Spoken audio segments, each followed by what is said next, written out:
Okay, and we are live now. So thank you everyone already who's in the chat. Coke Zero, good to see you again. Glad you're back.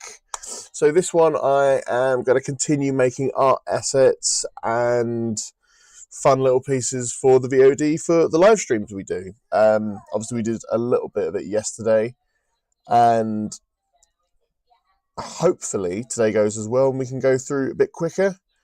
I won't spend quite as much time editing Gail Simone, although, never say never. Um, okay, so let's see where we got to with this editing and see what it is that we can get done.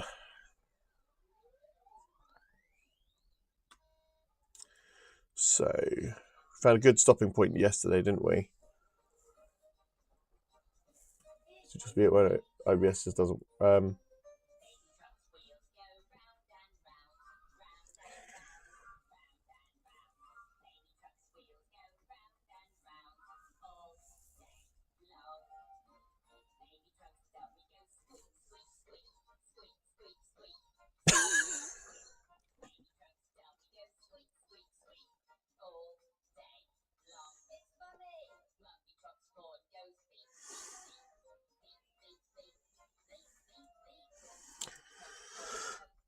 Okay, so here we can obviously bring in. We can bring in.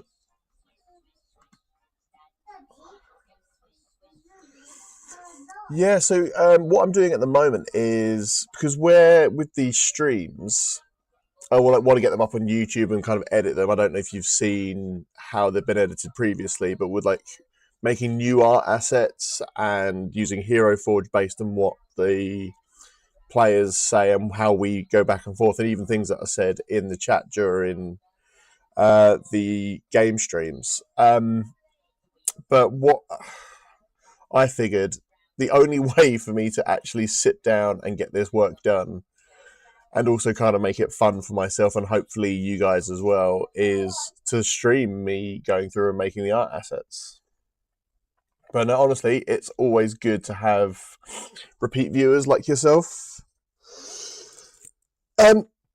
Yeah, so I mean, I found yesterday that I mentioned in passing Bubbles the Chimp and Gail Simone, and that just took so much of my time just trying to find a way to make it fun and then make it look a little bit more TV-ish.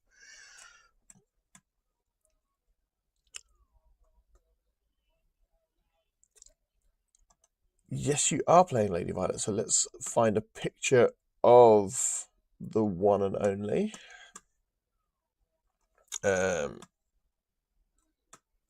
So let's just get a new one straight from Hero Forge.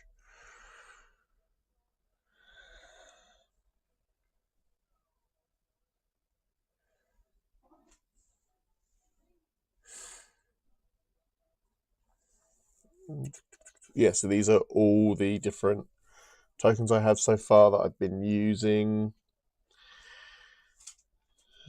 There we go.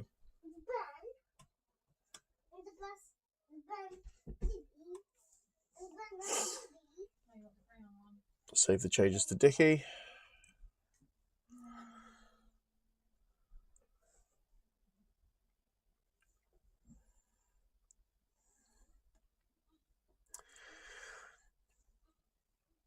So Lady Violet is a changeling rogue. What kind of pose do we think she would like to be in, or what she would... I think, first of all, I'm going to get rid of the wine goblet, or chalice, I suppose, and give her a dagger again.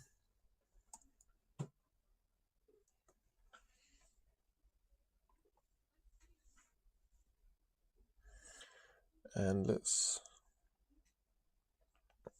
find a cool pose for her to be in.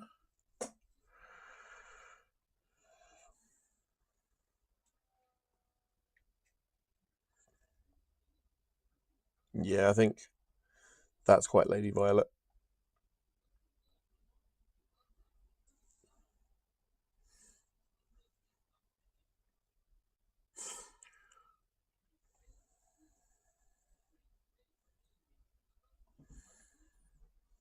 Not that one. Thing is, Lady Violet is like quite not. I don't want to say arrogant, but she's definitely more of a refined, noble woman than anyone else. So I think maybe her pose should reflect that slightly. But I do want her to be holding a knife.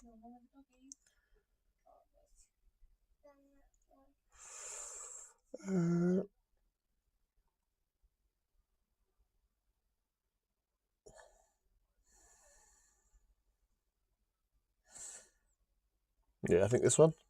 And if we make her look a little bit cockier.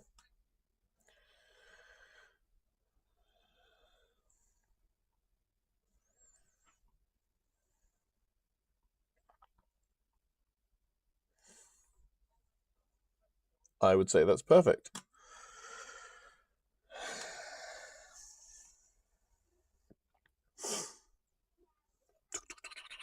So we'll download that as a fun PNG that we can use in the shop.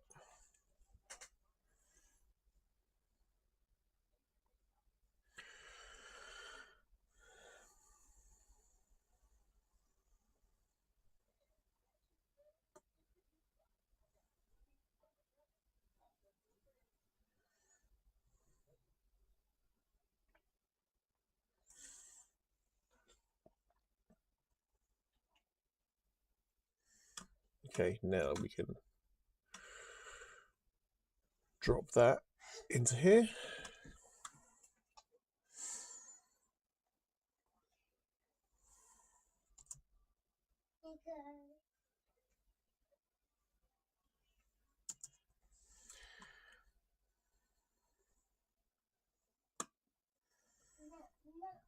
So what I'll do as well is I'll cut here and we can zoom in on Kelly as she... Thank you. Have you... So Hero Forge, honestly, like it's absolutely fantastic. And we sort of found that Lady Violet's being a bit more comfortable being in her changeling skin now, unless like she needs to go in disguise. Or use different sizes to her advantage. But I think this current design for her, where she's looking a little bit spookier, I don't know, it seems quite fun. So let's pop that there.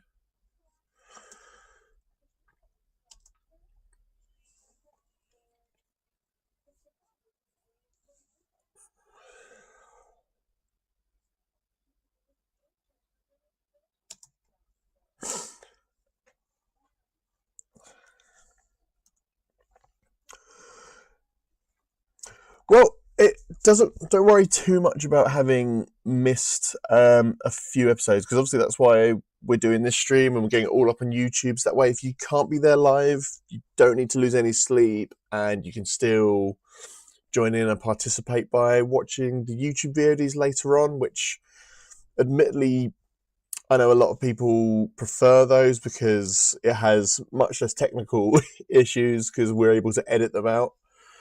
And it has all these fun art assets. But I'm a little bit behind on the editing, so I think the last stream that you caught, that would have been session 2, and I'm currently editing session 3.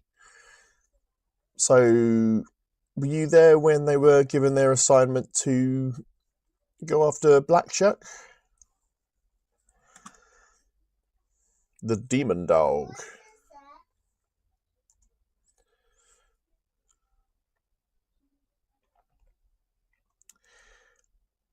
All right, but what I can do first of all, let's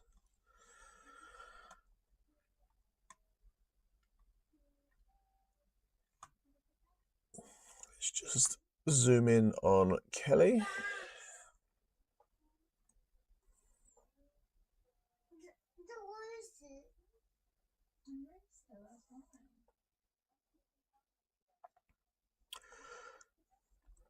Maybe that's a little bit too zoomed in.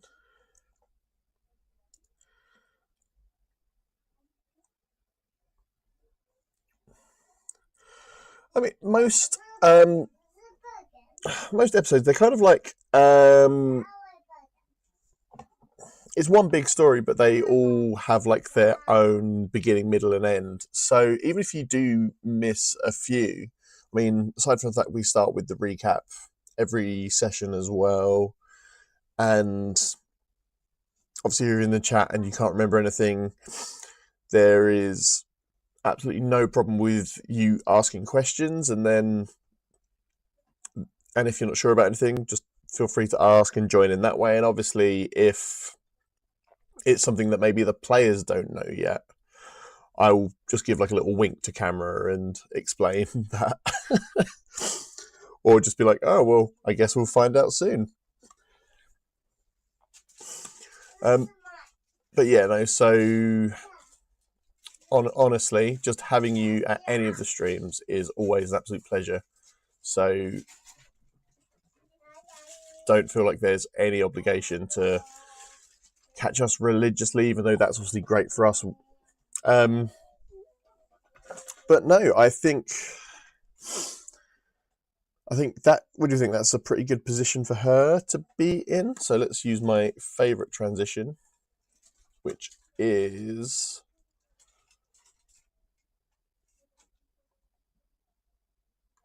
the damaged VHS.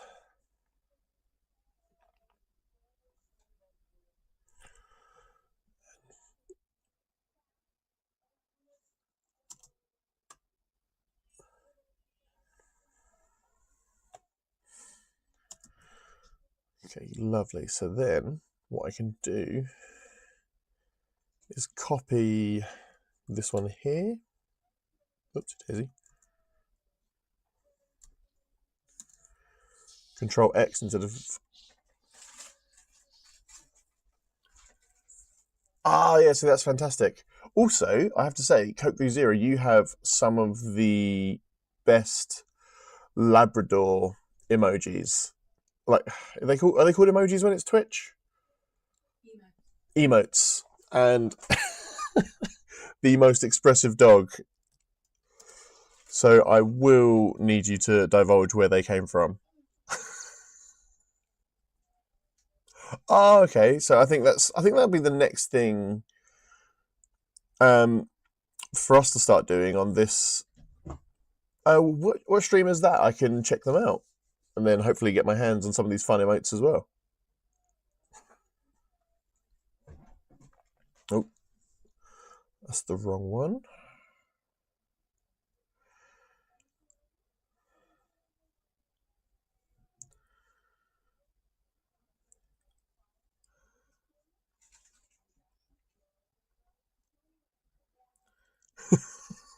Keo. Okay, well, different is sometimes good. Like we do different here as well. Like last night, me and you'd know them as Dickie the Green, the Highwayman, but my lovely fiance Charlie stream beat 'em up games every Tuesday night as well. So something we discovered as well is that we are quite bad when it comes to anything that isn't just beating up the person.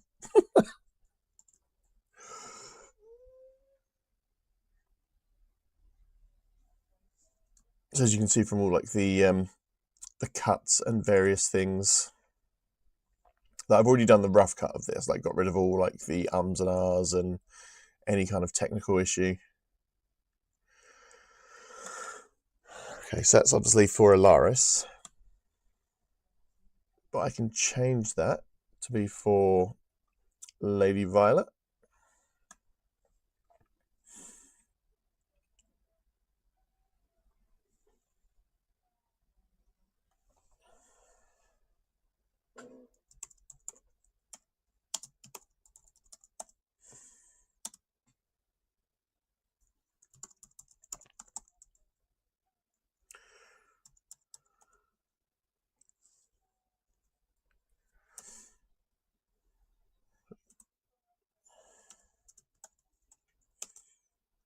So you spell rogue, is it?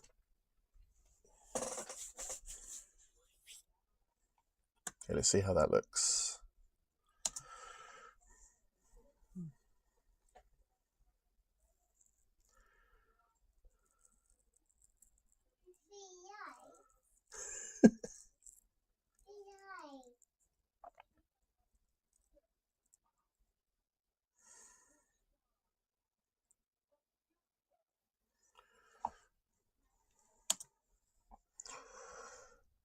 Okay, so I think that's going to be the next thing. What kind of emotes would you want to see? Would it be...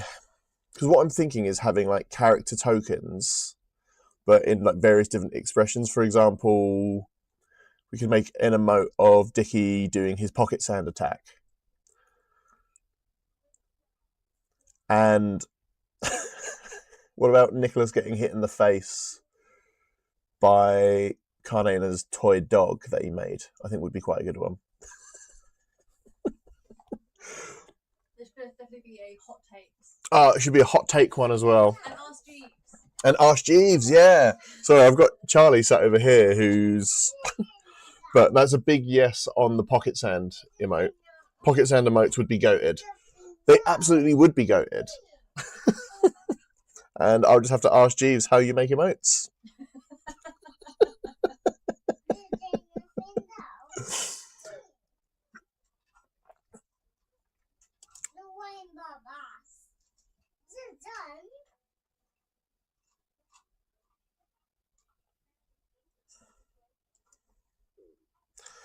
Should I have a... So I think with this episode as well, like Lady Violet running away from a wedding actually is quite pertinent to the story. So I think I am going to include just an art piece there. Luckily, I don't know if you're familiar with Blue Peter, but here's one I made earlier. What I should have done is had it prepared before I even said that, but too late now.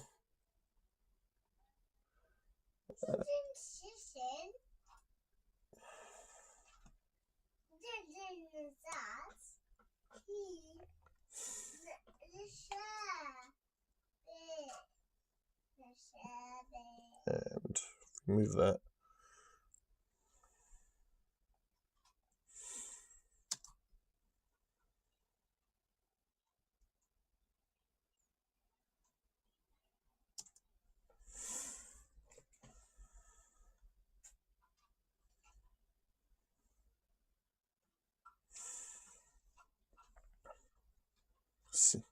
So just a bit of context for that bit as well. As me and Charlie are currently planning our wedding, and I think at this point we had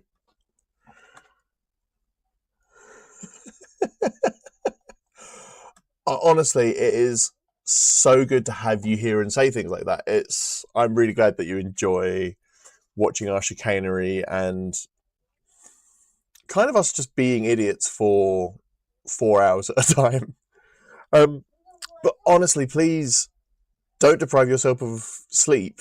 It's obviously I'm here in UK time, so it's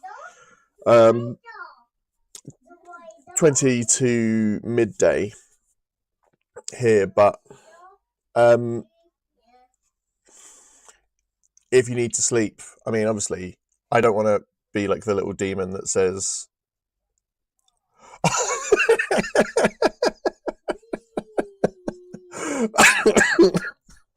No, again, I completely understand that. It was just, it's half term as well, and it's cold and it's winter. And you know what British winters are like? It's just wet and grey the whole time.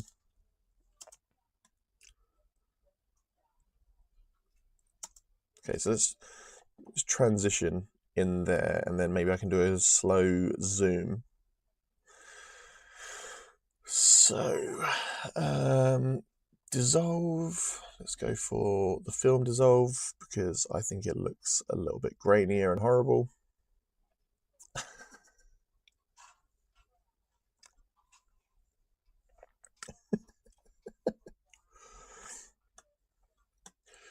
Yeah, so with the wedding planning, when I think this episode first went live, we'd just confirmed our venue. So that was obviously when it became like a very real thing, and obviously we'd spoke to the table about it, and we were all excited, getting our invites all sorted, and seeing like who was going to be in the guest list. And obviously, all of our players, we couldn't have a wedding without Dickie. Well, Dickie has to be at the wedding, but Ilaris, Lady Violet, and Nicholas. So shall we do like a quick zoom here on Lady Violet giving the finger?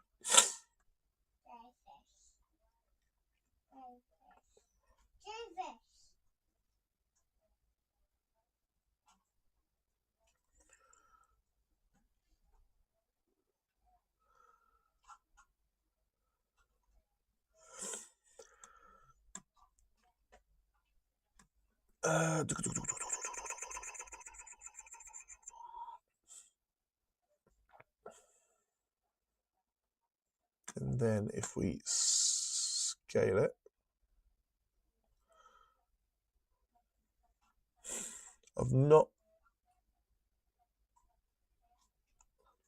Comedic Genius is like, I think it's the most important thing, and I think particularly with this table, like we're particularly lucky with how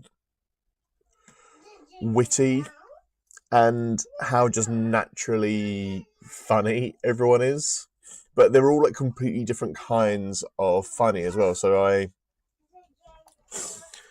just going left to right with the table, like Charlie is, when it comes to D&D, is a complete chaos junkie and will always do the weird thing. Nicholas and like Connor is so good at being in character, and because Nicholas is so straight-laced compared to say Dickie, Alaris, and Violet, he just is able to play off everyone so well. Like his suspicion of Dickie, because Dickie is obviously a former criminal, well, current criminal. I think Dickie's got a bit looser views on what lawful means.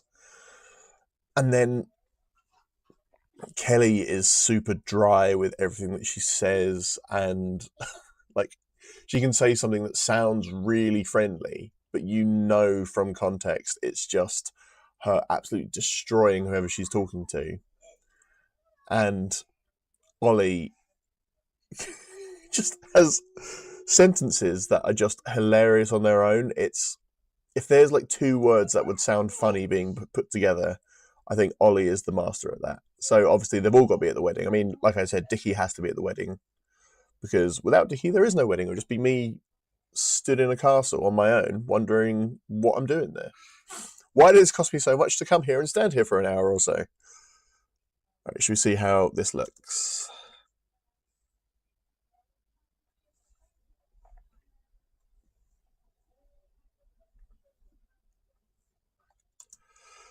And then I think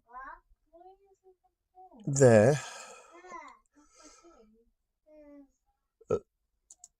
maybe zoom in on me and Charlie.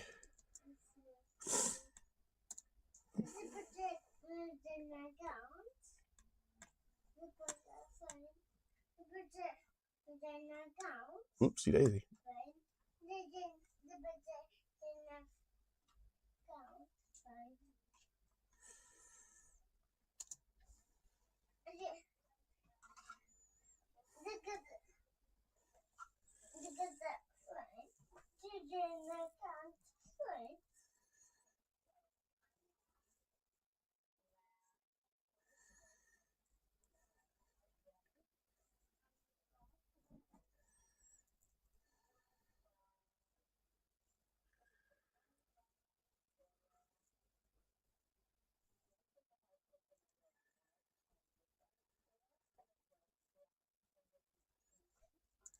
And here,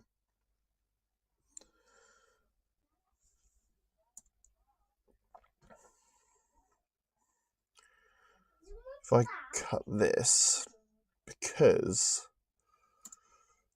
this is a foreshadowing moment, It's something that I don't know if the players have caught onto yet.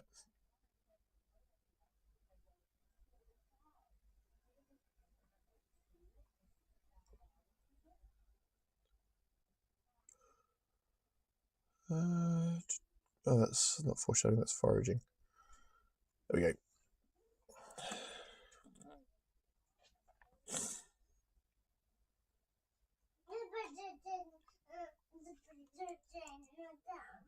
Oopsie daisy.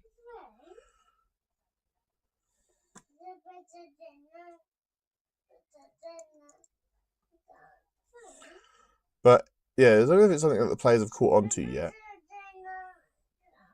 But every time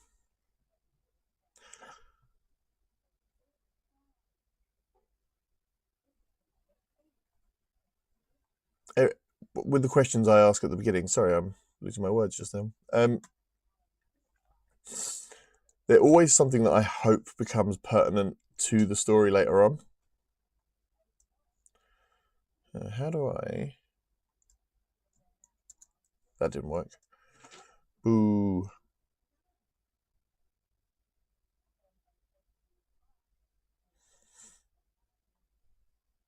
Okay, lovely. Yes.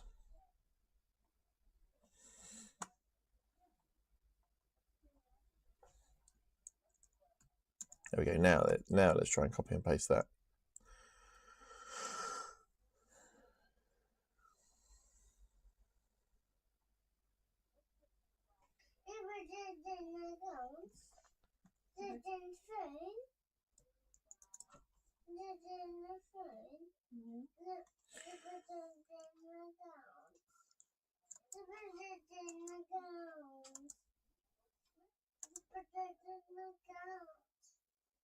Picture of us on the ground.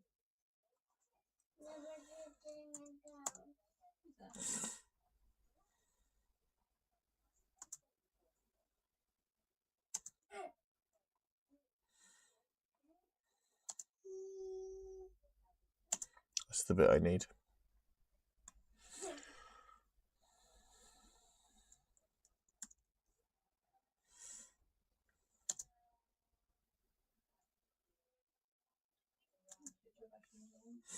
I breathe so loudly. Like, editing myself is such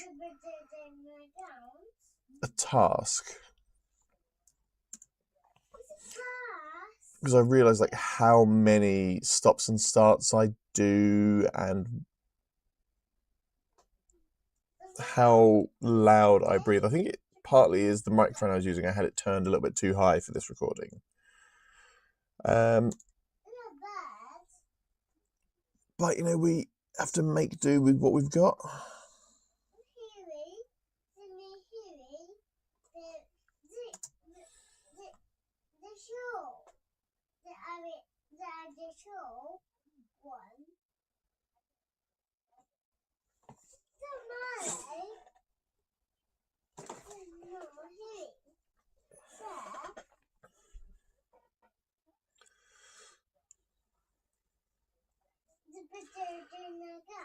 Just watching this, I realise I need to shave my head again.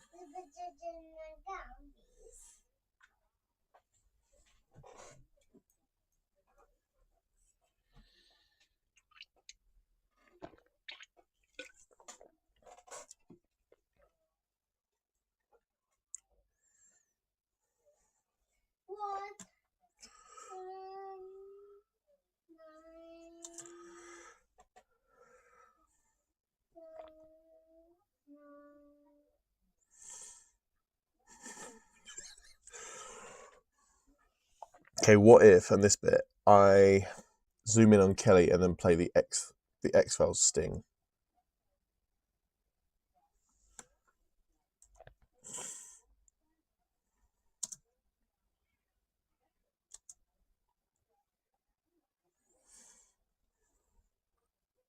And if I cut that there,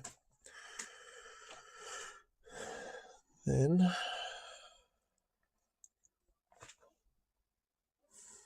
if I move everything just a little bit across, I need to make sure however much I move anything is less than 5 seconds. Because if I'm using licensed music.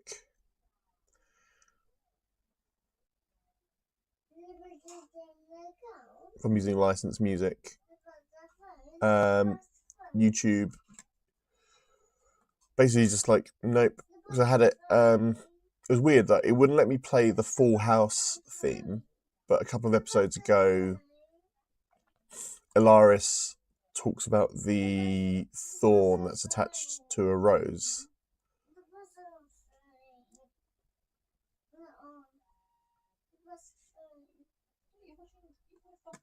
Can we?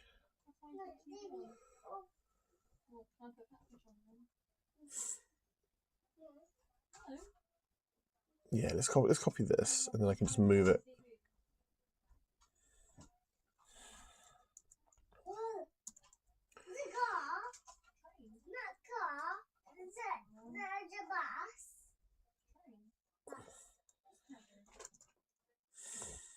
Ooh, don't zoom in on me.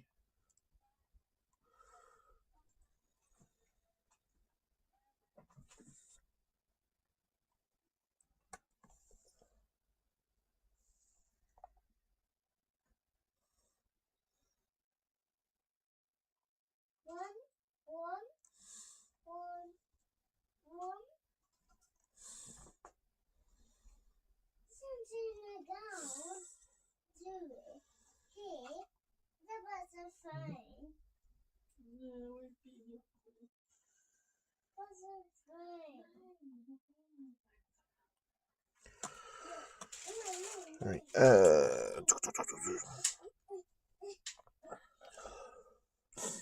If I export this frame,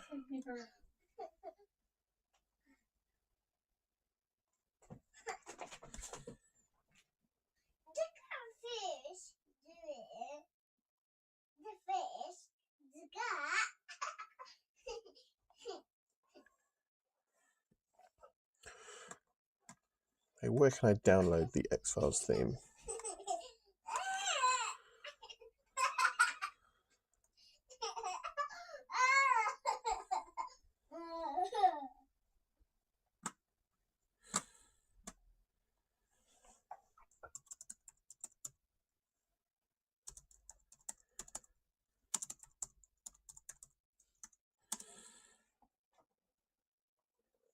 Good old Internet Archive.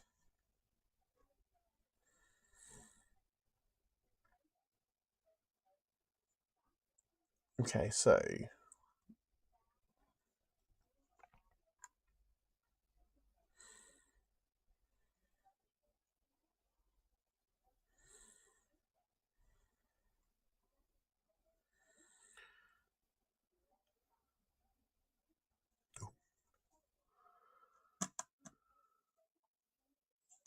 perfect.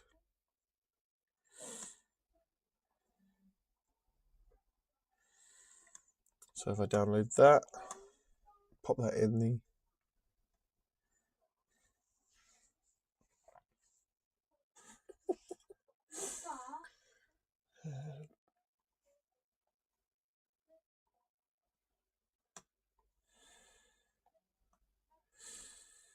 then I put this.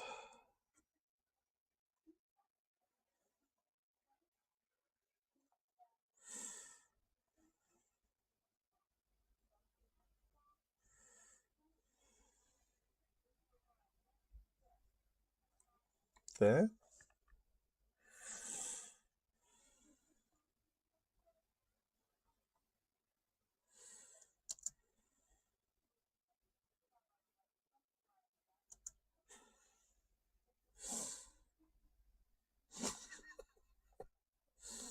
And then if we zoom in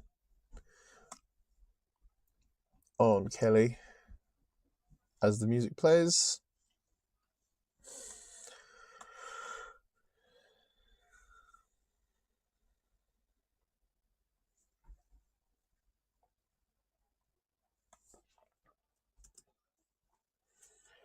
need to save frequently because my Premiere Pro has a tendency to crash.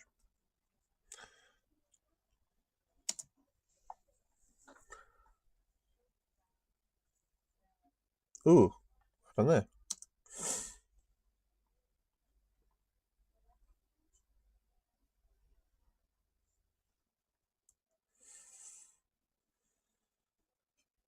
So let's start anew with that one.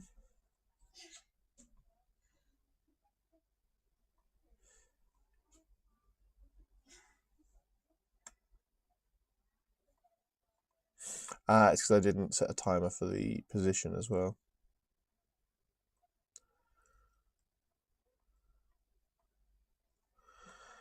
There we go. Now, if we zoom in and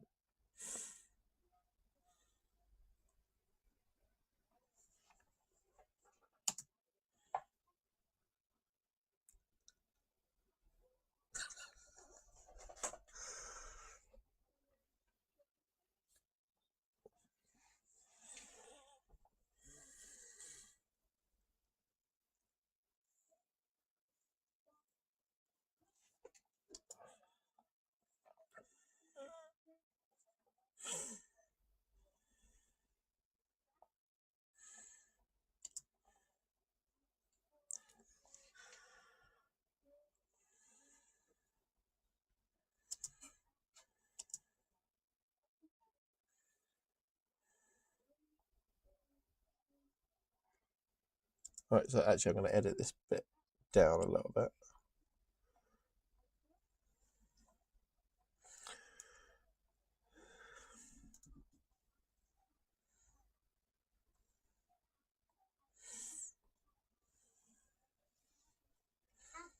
And then if I just zoom in so Kelly and Charlie are both in the shot, it's these little transitions that make it look like I know what I'm doing.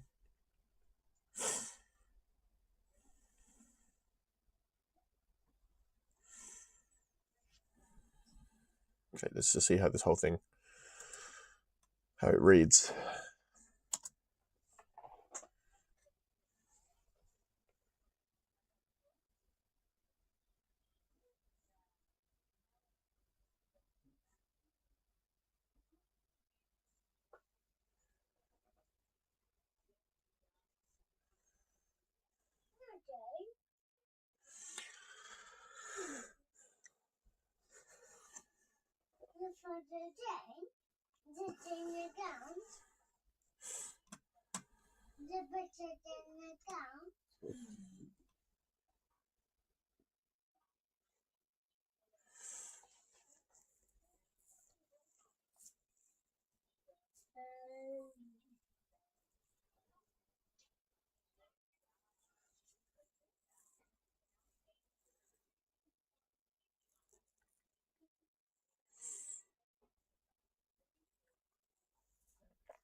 And then here, where there's a cut, I can put a picture of everyone in the gallows, or on the gallows.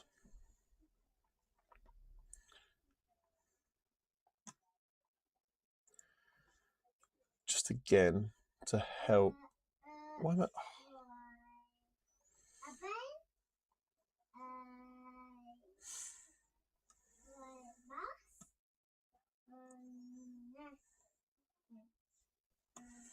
And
I'm going to do that same joke here as well, the X-Files one.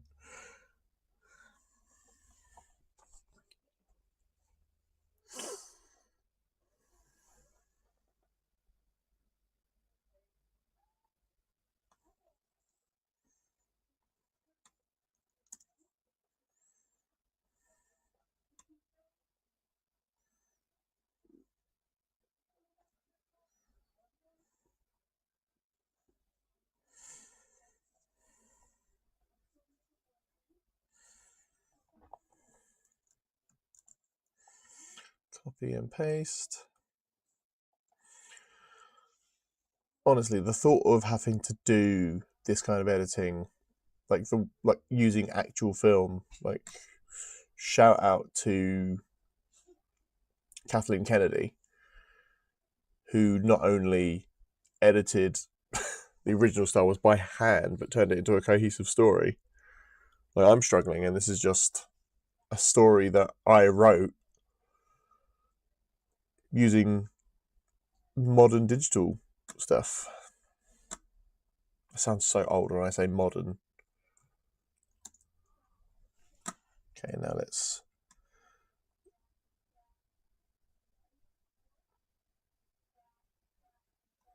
zoom in on Connor.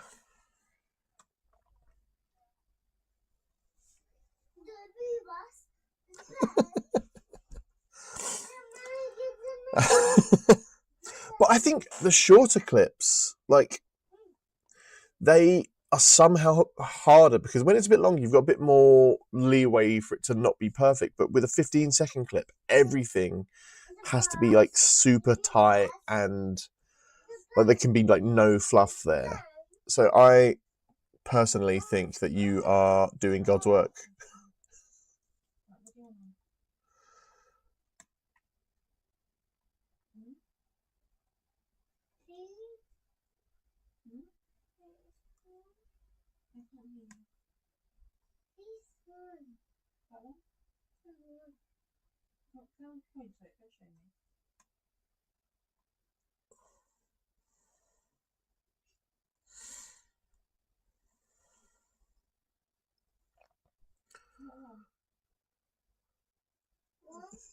Get on the path to making a movie tomorrow.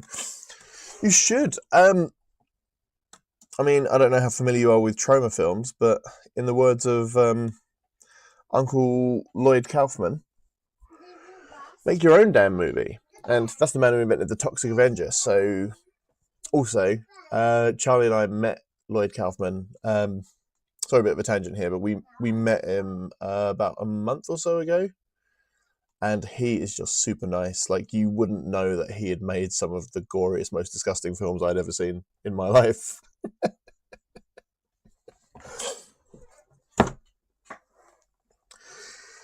Yeah, he did a signing. It was a special screening of Terra Firma in Landon. And because it's Charlie's favourite trauma film, I got us tickets for like a meet and greet to watch the film and then meet Lloyd Kaufman and his wife. And Lloyd Kaufman's wife Patricia Hayes Kaufman, is also really nice and hilarious. But they're both like teeny tiny. They're like the most New York people I think I could ever imagine. And so there, and Lloyd Kaufman's wife, Patricia, said to me about Charlie, tap her on the shoulder. Like just to tell Charlie that they looked like someone from a TV show, but they couldn't remember what TV show it was or who the character was. But didn't she said so it was a Big Bang Theory? Yeah, I think it ends up being Bernadette from Big Bang Theory. Yeah, so I think we figured out that it was Bernadette from Big Bang Theory. Which, I don't know, how do you feel about that, Charlie? I'm okay with it. Good, because Bernadette was, out of the ladies in Big Bang Theory, Bernadette was always my favourite. You're welcome.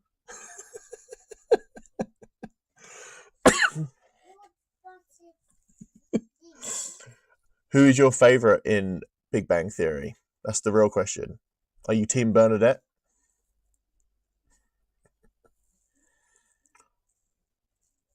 Or Team Raj, who was, in my opinion, the best looking male in the show? Although, no, Michael Trucco's in it as well, isn't he? Periodically. Will Wheaton. Yeah, thing is, if Michael Trucco's in something, even if it is only a small part, he's always going to take the win, isn't he?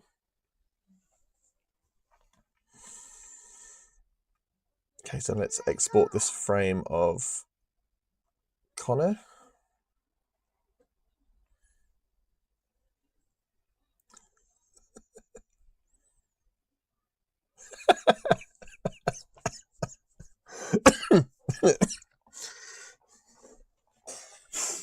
So one of our children is absolutely loves Sheldon as well, so you might have some competition.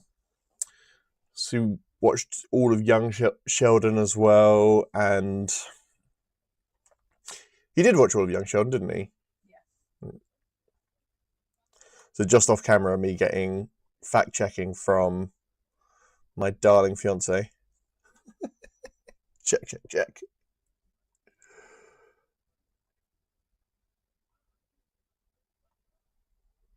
Okay, and then pop Connor there. And if we zoom in on him again.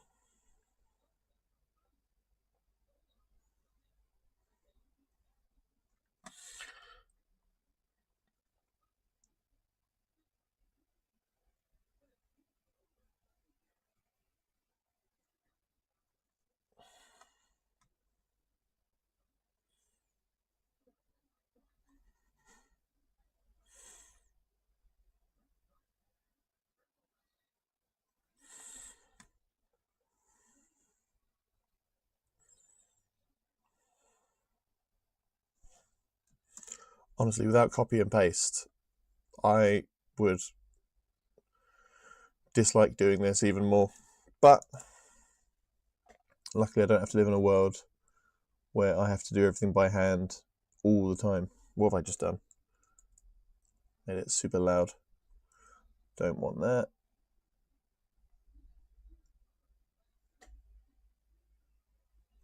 See how.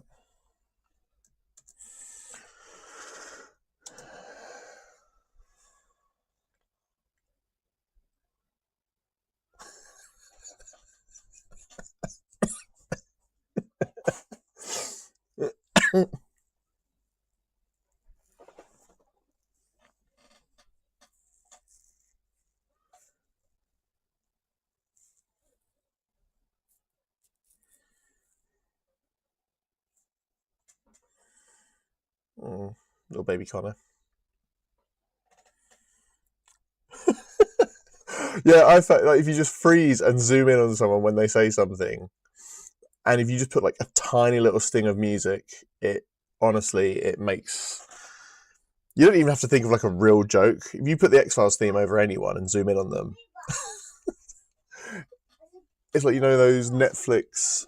I That purple plastic. I don't know if you remember it, but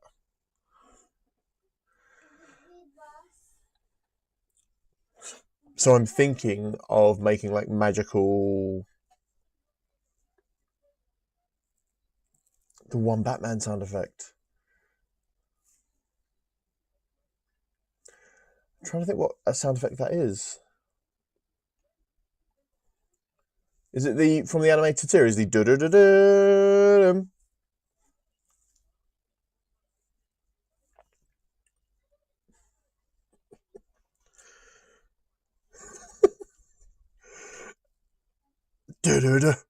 Yeah.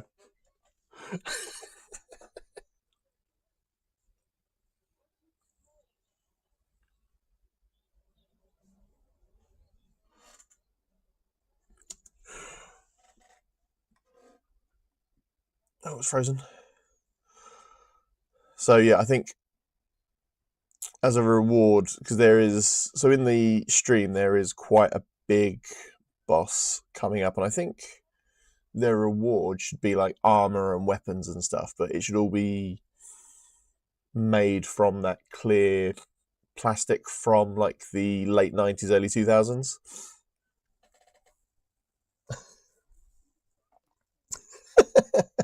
I'm exactly the same. It's so I'll make jokes that are appropriate to no one other than me. And then when I'm editing it, it's like, oh yeah, because at the time I was like, oh, I'm so funny, and then just see like the other players just being like deafeningly silent, like, oh no. I'm trying to think what the Batman sound effect is.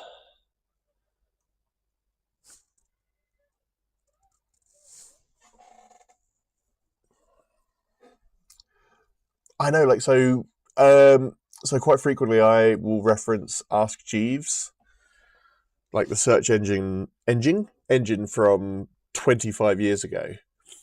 And every time I do, there's always someone who looks at me like I've just spoken in tongues. Like, no, Ask Jeeves was the thing. And it's funnier because no one remembers it.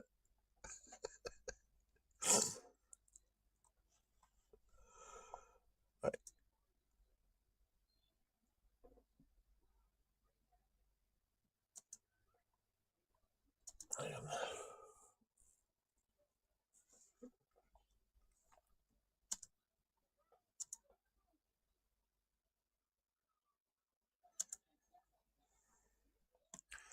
Right, so what we can do is if we zoom in on Kelly here while she's talking about big tech needing to bring back clear plastic. I know that's the thing. Like, Ask Jeeves was like, for a time as big as Google, and it was my go-to. It was my now. I went on it the other day, and it is basically just like Yahoo News. So it's not what it was. But it's nice that maybe Jeeves doesn't have to work as hard because certainly to my mind, Jeeves is a real person who just knew everything that you asked him. That's the only AI I will get behind actually. If it is literally just Jeeves from Ask Jeeves.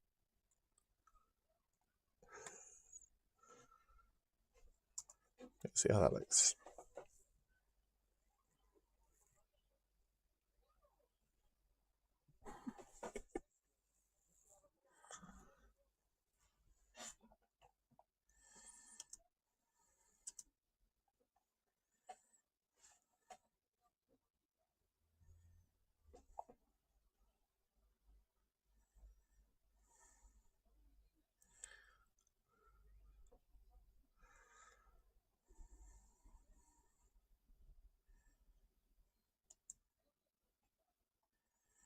And then here is quite a nice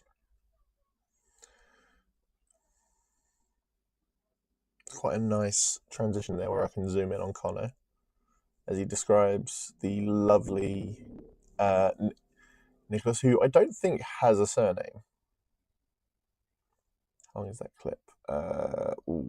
36 seconds. So have to cut that down a little bit. So where should we cut it down?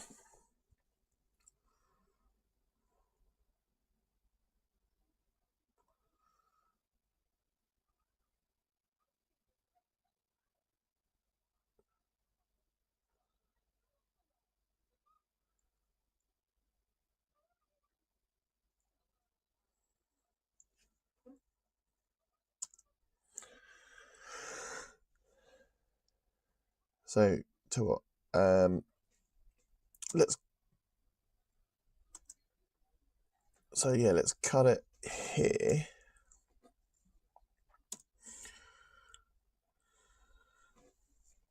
When I start talking, but before then I can zoom in on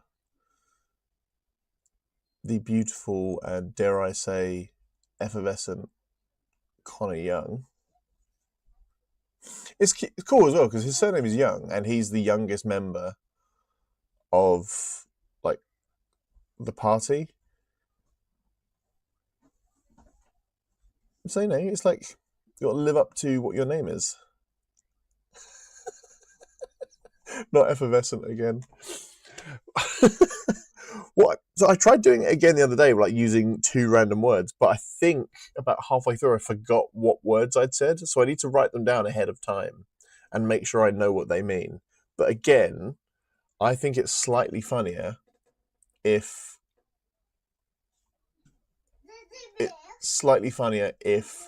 I'm using the word slightly incorrectly.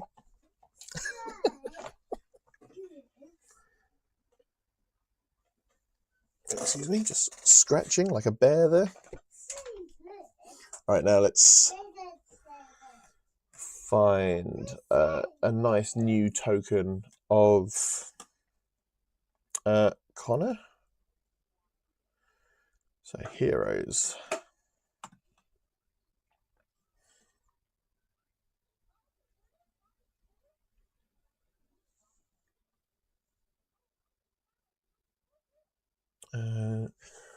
Trouble with things being alphabetical is that I sometimes forget what order the alphabet happens in.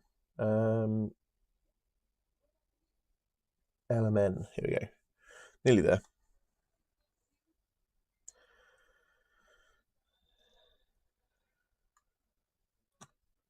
Let's go with this one, with him holding the halberd. Because again, I don't know if you caught the last stream, but Nicholas did some real damage with that halberd. I mean, he kind of always does, but it's just the way he gamed it in such a way. Ooh, it's quite an ominous one. But I do remember why he looked that ominous. I think that was when he was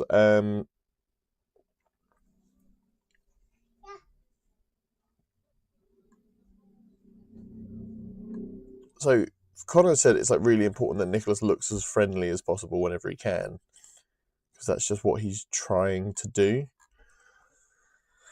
So I'm going to try and keep that in mind. You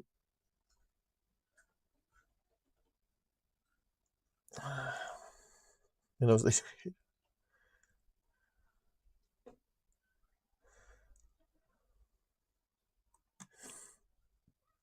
make him look a little bit less angry. Make him look.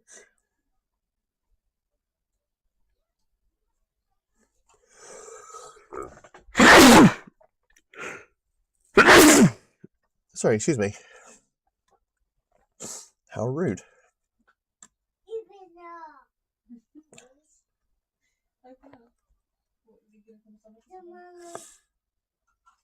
I think 100% affection for Nicholas, but also a little bit confused because he's the newest to being magical.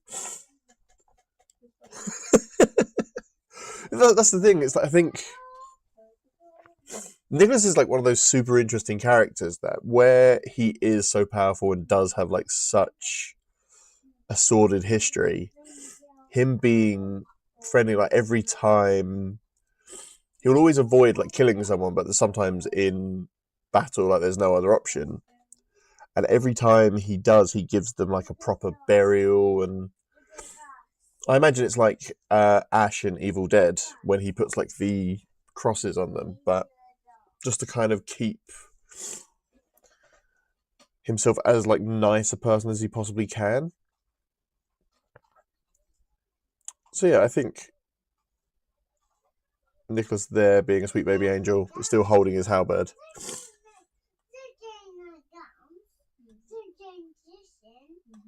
Okay, let's get rid of the base. Don't need shadows in this particular picture.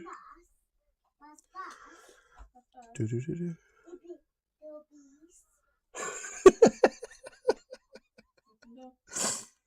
Yeah, exactly. That's the thing. It's like, oh yeah, he tries to look friendly, but he's like this huge. Like, so when the party rescued Agnes Riverhouse, because Agnes Waterhouse is the real person who she's based on. But when the party rescued her and the townsfolk were getting a bit rambunctious, he didn't even have to attack anyone. He just stood there and just did an intimidation check. So as friendly as he tries to look, he's definitely capable of not looking friendly, to put that in like the most politically and correct and diplomatic way, I suppose. Right, now let's drop my boy Nicholas into the shop.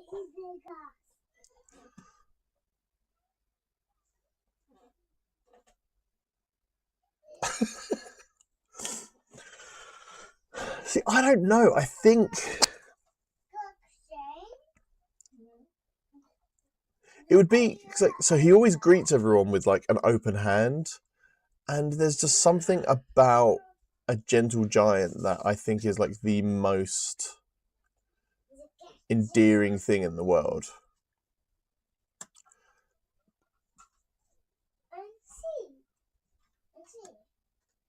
But again, if I was one of the people who was deserving of Nicholas's ire, I definitely wouldn't hang around too long.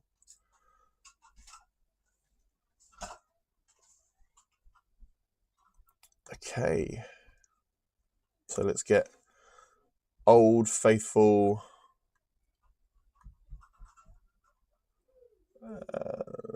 VHS damage.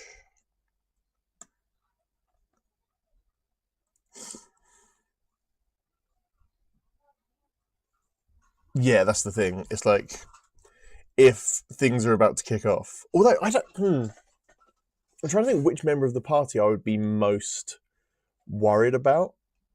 Like if I saw things kicking off, because if things started to kick off or in a riot, Dickie is the one that I would worry about, because Dickie, one, would straight up be in there with his magical sword and his gun and just running around and kind of enjoying it. But also, if there's anything I've learned about, well, from being a parent, is that the smaller they are, the more dangerous they can be. Like our biggest child is the friendliest and the softest one, and only a few weeks ago, the toddler, and this is a very personal story, bit me in my testicle. And so I know which one I'd rather hang around with. Isn't that right?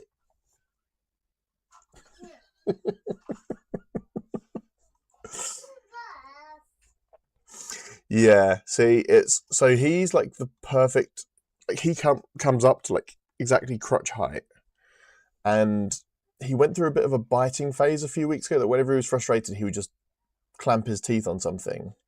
And it just worked out that because of where I was stood and his exact height, that the dice rolled and it was not a good time. Not a good time at all. So, lovely. Let's copy Lady Violet's.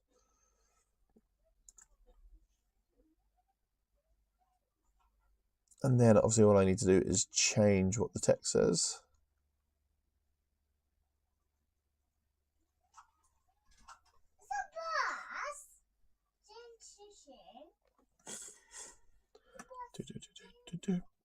Dun, dun.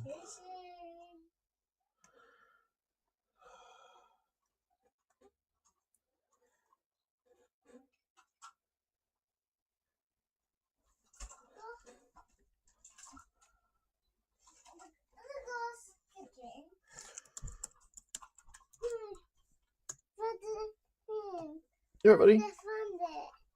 What are you looking for?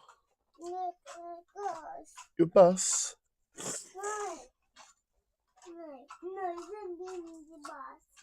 Well, your bendy bus is there.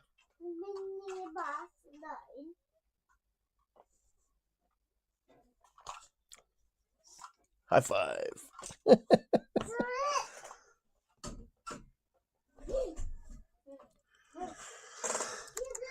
He's a hobgoblin.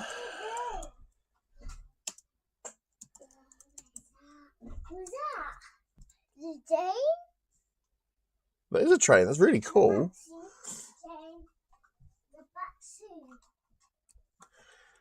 And Nicholas doesn't actually have a surname that we know of. Kind of like Cher.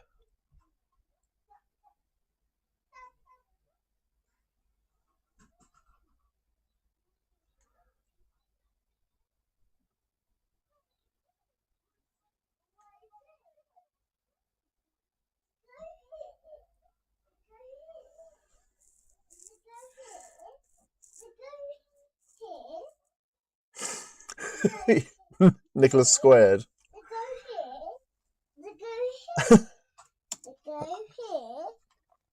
I actually think it hangs on him a bit too long though. So I'm gonna just. Is it Amo? Is it Amo? Hey buddy. Is it Amo? The man's. Did you hear us talking about you? No bus. Whoa! Uh-oh, what happened there? Oh, what happened?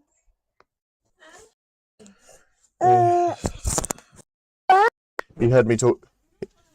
Well, he says he's doing work. Oh, you knocked my microphone off.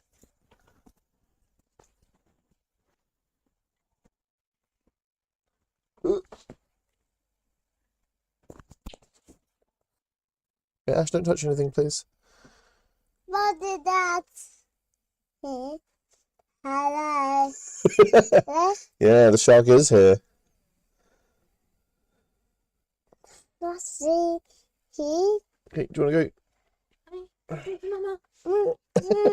so we can put something on TV. No. Do you want to say hi to Coke 30? And say hi, stream. Stop it. No, stop it. Right, come on then. Come on, It's Mama. Mama. You look nice, baby. What? What about the skittles I bought earlier? Thank you. He is very, very cute. He looks like his mama, which is really nice. Got Charlie's red hair.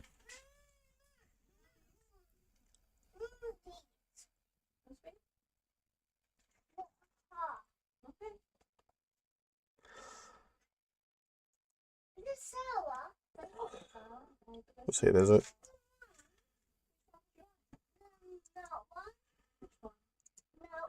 You show me? For the crayons. Crayons. Sleepy bus. Pen. Yeah, they're like pens, aren't they?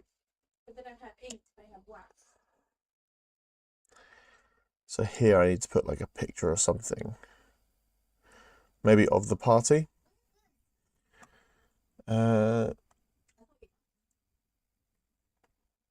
Let's find the picture I've got of all of them together.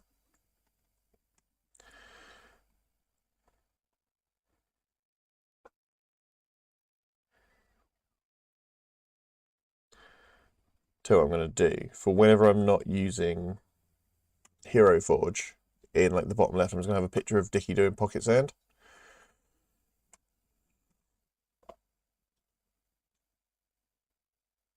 Just because I feel he deserves it.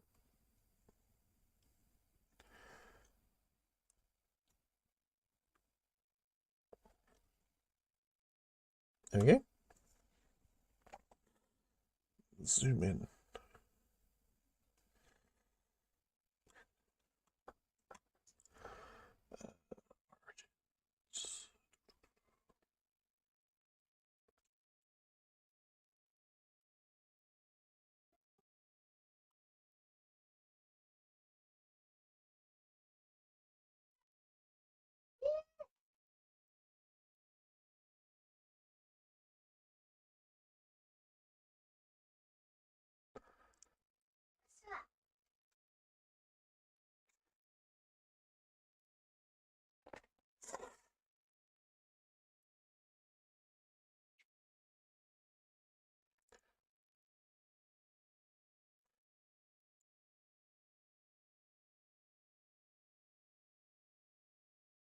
I wonder here if I can make it. See if I can find a PNG for Friendship is Magical. Or Friendship is Magic.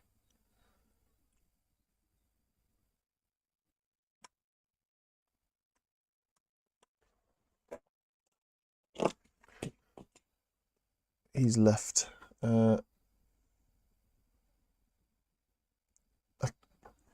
He's left some of his cars here.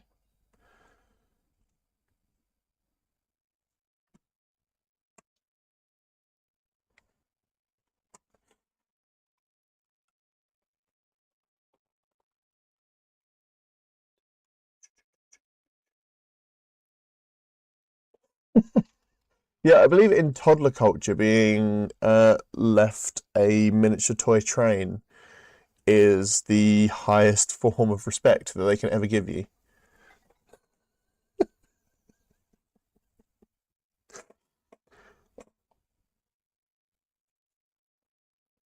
What am I doing? What am I doing? Okay. Friendship is magic. PNG.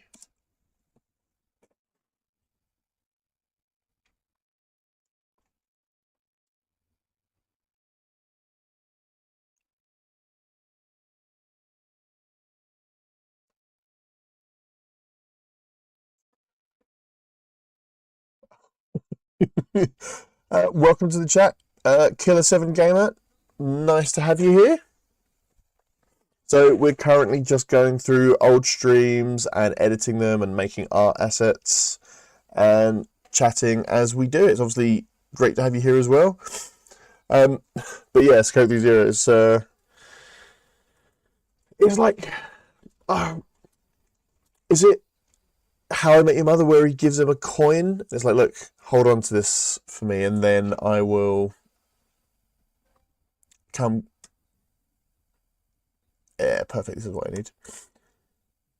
Hold on to this, and then I will come get it from you when I need it. It's like it's the exact same thing with the toy car.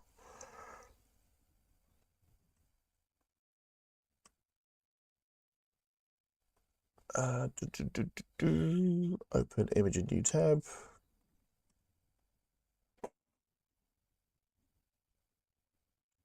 So image as.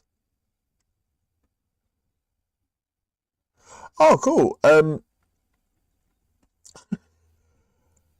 No, it's always good to be background noise as well, and because obviously the kind of stream that this is. No, there's obviously no obligation and no pressure to be active all the time, and just it was comfortable. If you see something like, hey, I've got a way on this. Now this is going to be a slightly difficult one to edit because I don't know what I'm doing. Actually, I think I don't need to edit it. Just double check. Yeah, I think we're okay. So if I just drop...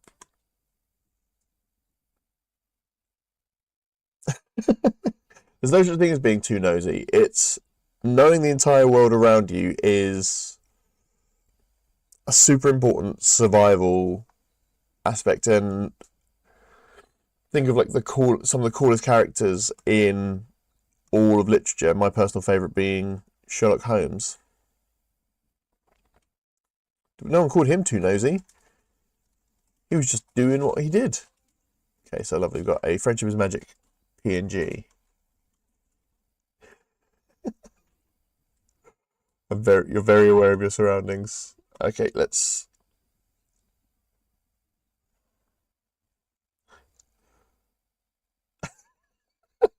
Yeah. No, I'm not nosy. I'm hyper aware.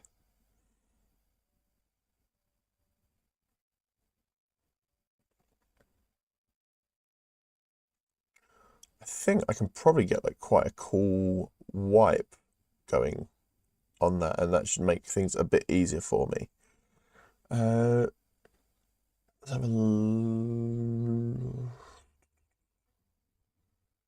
film impact distortions.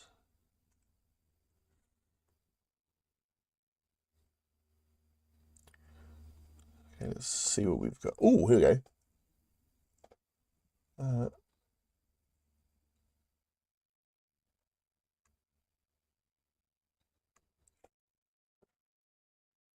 On an adventure module, but just getting the... Oh, okay. It was set in its own realm, heavily inspired by the Feywild, but... So that's really cool. So this campaign, I don't know if you've seen it before, but it's set in a dark fantasy version of Tudor England, and all of the magic and dark side. There's a lot of fairy and, well, yeah, a lot of Fey folklore that is quite important to everything. And it is like the same. It's a dark fantasy version. And again, it's quite similar in the fact that it's being corrupted by the people in power, like the king and the witch hunters, who are trying to utilize it for their own ends. But obviously, I'm not going to say too much because one of the players is sat in the room, and I don't want them to know everything. I want to know everything. No, I don't. I like to keep it surprised. Friendship is magic. Friendship is magic. That's beautiful. That is. It's the Charlie Cook, soon Charlie Wilson. Also, so yep, this is Charlie, Dickie the Green, one of our players, and my fiance. And Yeah. if you want to check out their booktube stuff at Charlie Reads, they do a lot of dark fantasy stuff as well. So if you need, what have you just read? It was Babel by R.F. Kuang. Ooh, Babel by R.F. Kuang. I don't know whether it's Babel or Babel. I'm finding out tonight at book club. It's Babel. It's Babel. It's Babel. Yeah, like the Tower of Babel. Oh. Who will I read pray? words. I don't say them. Charlie reads what Charlie says. Coke 30 says hello, Charlie. Hi. I'm not just seeing my tummy. Wait, are you in shot? I don't know. We'll never know. Ah, What have you done? The good bee. okay. You Oh. come this way a bit. Hey. But no, but Killer 7 Gamer is making their own module based on the Feywild, so like there's That's cool. which is really cool. Let's try ray impacts. These are the ones that tend not to work. Yeah, see, they never Yeah. work. Dang plugins.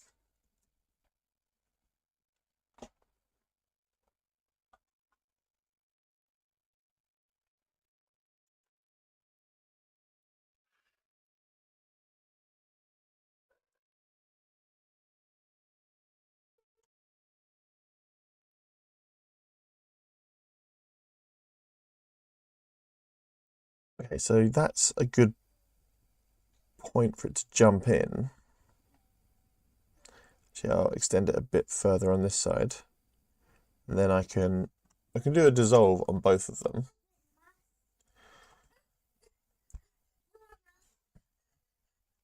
No, not us.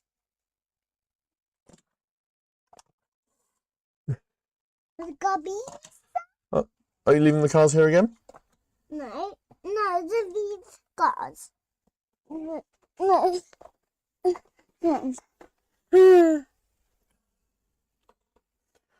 Say hello. Hey, can you say hello, chat? Hello, Jack. Good boy.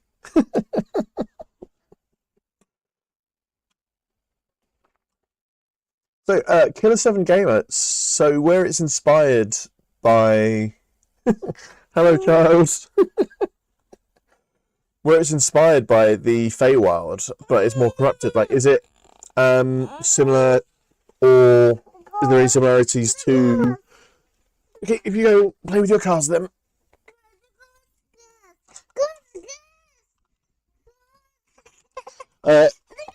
Sorry, Killer 7 Gamer, but is it similar to the Book of? Ash, 1 second. The Book of Eventides or Ebentides, where because that's got quite a, I would say, quite a good dark fantasy Feywild stand-in for it.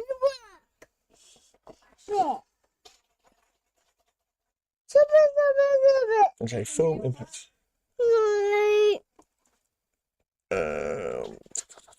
Film impact is. Thank you.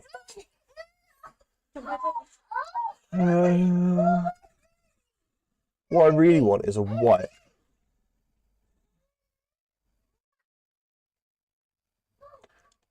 Let's go with clock wipe.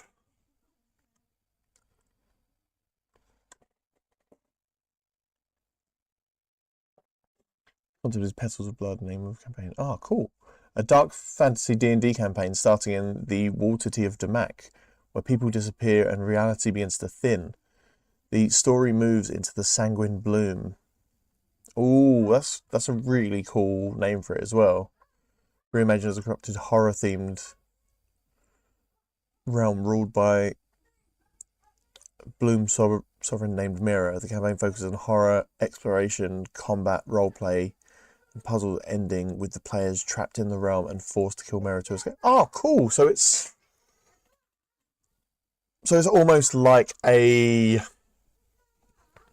Lovecraftian Feywild, where it's like an extra dimension, and it's got a much more sinister and. So I'm guessing with the Sanguine Bloom, that's alluding to the fact that, like, do they draw their power from death, or like it's the blood that keeps them? Star wipe.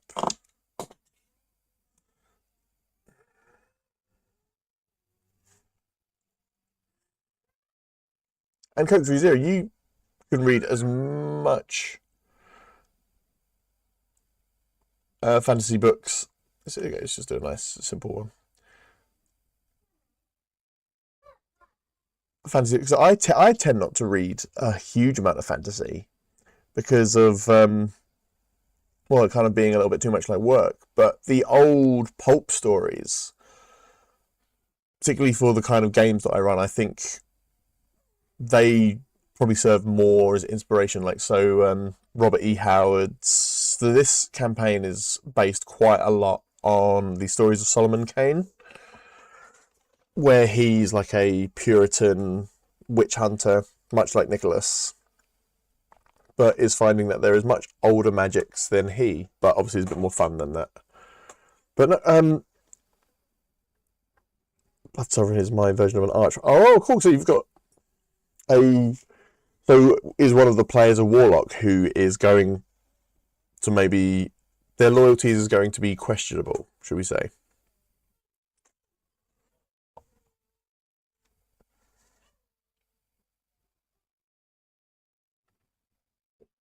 Oh, okay.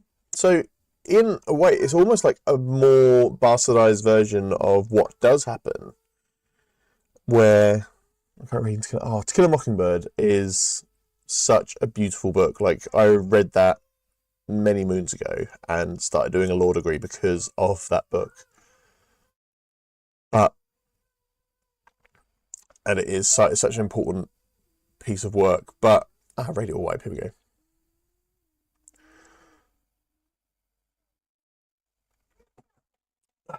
So yeah, but so Killers of No Idea is an adventure. What do I plan on selling? So I'm. Oh, okay. So, well, when it's finished, I personally would love to see it. So, if you can, I don't know, like drop a link or anything when it's done, then I would love to run that on the channel. It sounds really, really cool. But because if you think about like how the nature of life, like so plants grow because of other things dying and where they draw the blood from the dead, it's almost like a much darker and more sinister version of what actually happens. And oh, it was a birthday present from last year, so I'm getting my way through it. It's how far into To Kill a Mockingbird are you now? Let's see how this looks.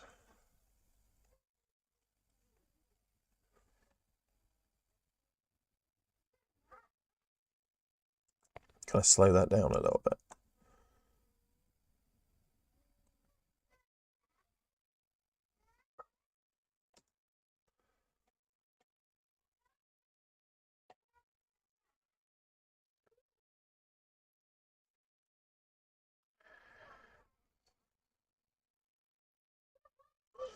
So hang on.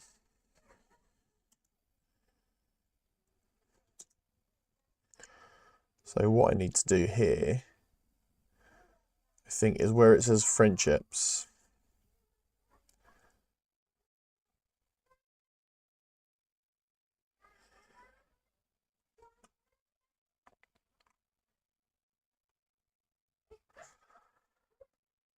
Okay, so haven't got to the court case. Oh, no, the court case happens earlier on, doesn't it? Has the court case happened yet? It's still 6 to 9 months of being done, and art won't be finalised by then. But even so, though, in 6 to 9 months, I would absolutely love to see it. It sounds really interesting and really cool. Drop you a follow. Oh, okay, that's amazing. Thank you so much for dropping a follow. And don't let me reply in kind, and Coke 30 as well. I think I already follow you. Yeah, it looks like I do.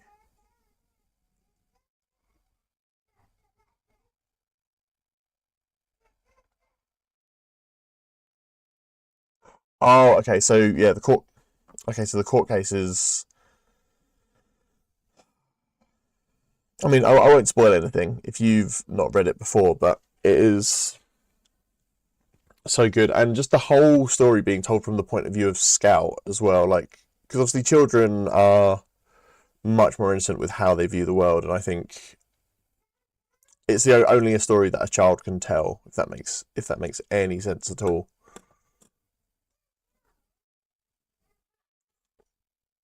Okay, let's.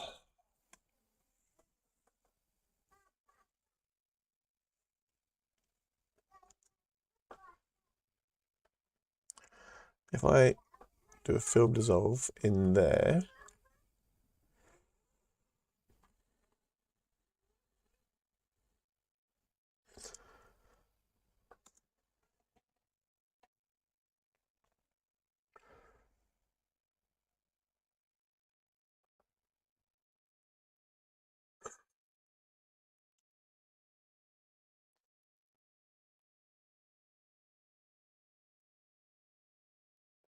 Also, think about like when it was written as well. Like aside from all like the important um like narrative about race and like the working classes of like America at the time, like having such a precocious girl be the lead again, like absolute icon. Um, Scout Finch, which does sound like a D&D NPC name.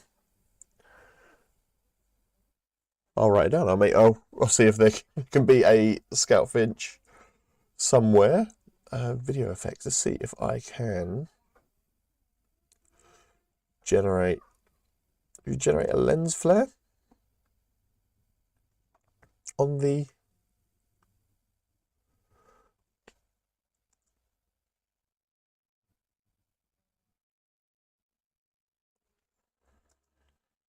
I don't think I like that.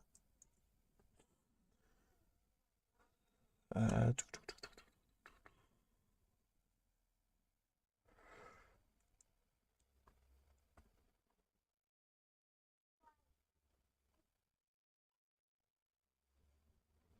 Utility.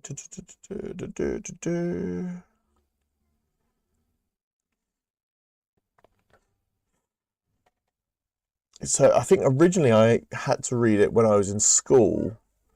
And when I was in school, I just didn't want to be there. And then when I was a bit older, I read it again. And I read it through like the eyes of an adult that time. And it was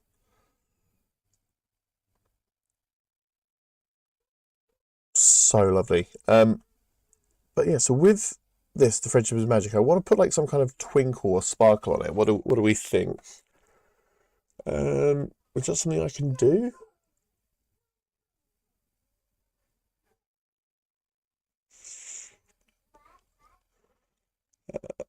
Lights and blurs, here we go. Let's go with a glint. Nope, let's not go with the glint because it doesn't work. Wonderglow. There we go.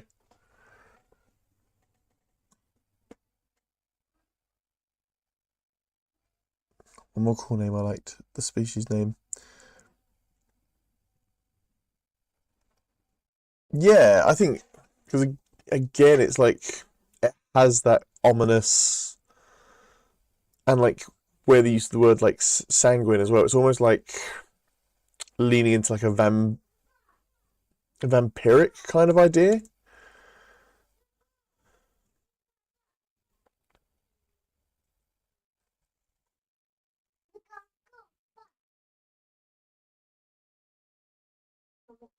Yeah, I like that.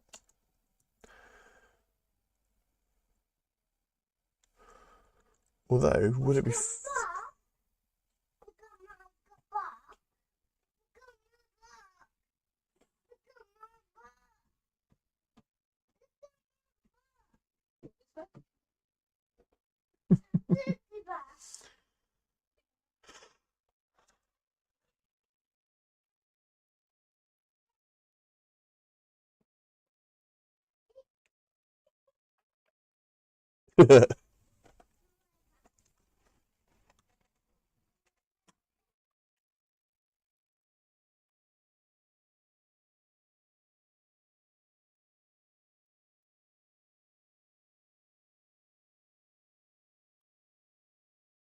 Even though he won't see this, still want to put some L's in the chat for Connor's joke.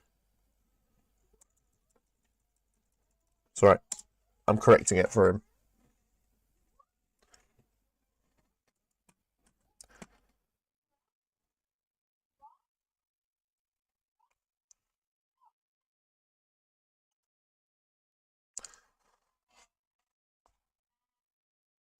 So let's. So there's a transition that I think needs to happen just here.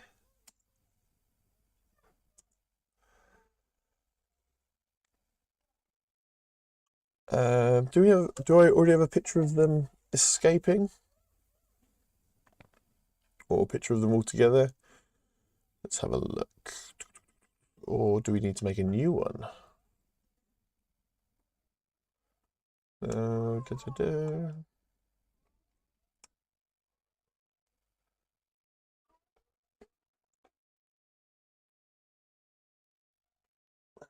Da, da, da, da, da, da, da.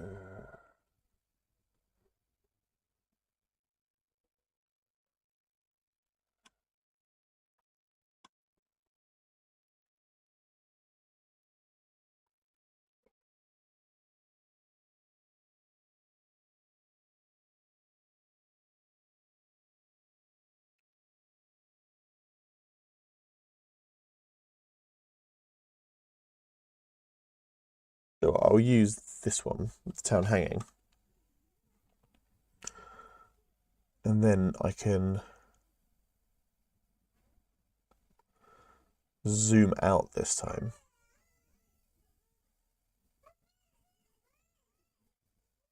We're just gonna just use the Feywild.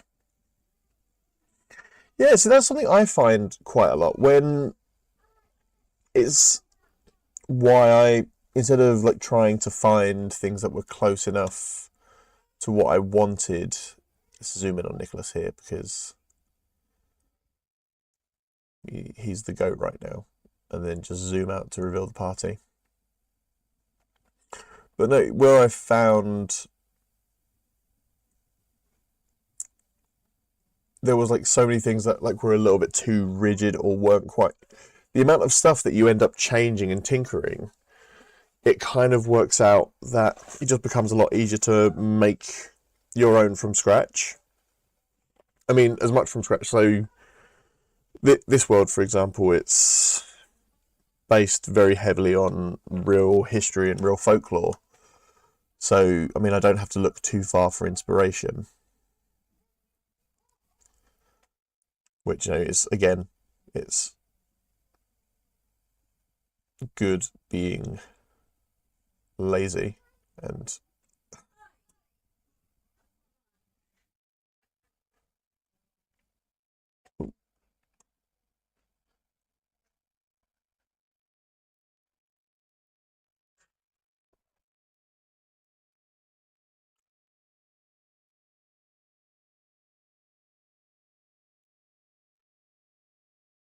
okay, let's see how that looks.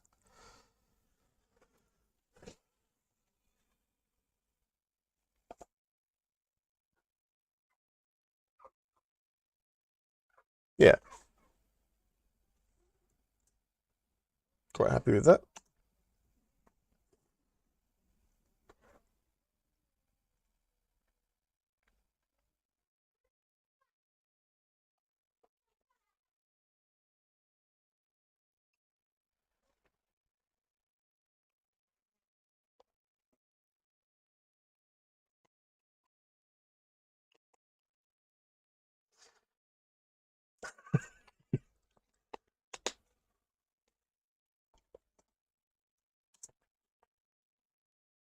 Should we Photoshop Nicholas's face into Mean Girls? I think based on that we need to. I personally think we need to. But no, Killers of Games Gamer. I think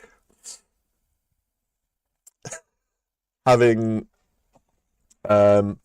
keeping Wizards of the Coast off your back for as long as possible is always the best thing to do. Like, so I don't do. Do you want to talk about when they sent the Pinkertons? I mean, they're quite quick to sue people.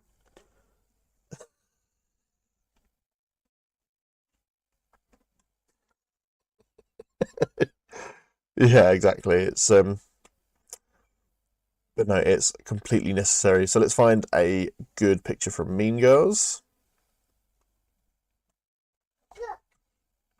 The gas. Thank you. Hello, you say hi again. The hiking. Hi, Jamie. Jamie. What's Mummy doing? Fexa. Look at the Fexa. Hey, oh yes. Oh yes. Yeah. Hey, oh yes, Fexa. Did you want to go to the park? No, You go to the park with Mummy. no. That sounds fun. Much more fun than just the boring work that Daddy's doing.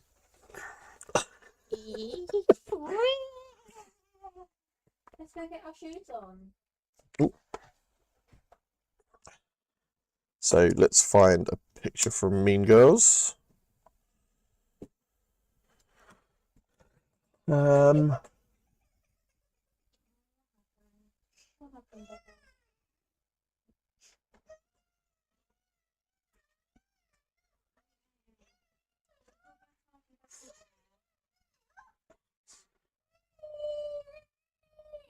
I think if we, I wasn't breaking any copyright and the rule is you can use Wizards of the Coast material as long as you sell on DM Guild.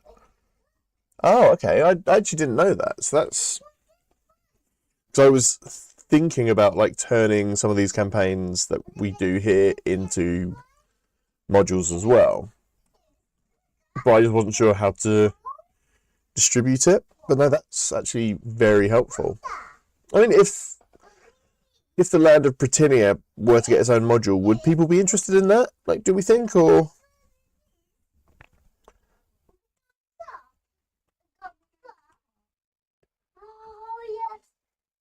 But let's go with this picture here. I think is a pretty good one.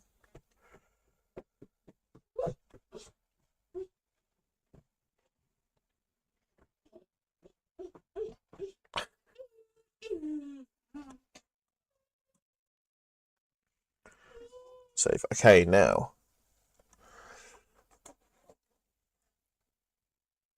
Should we also Google some Puritan hats? Wait a minute,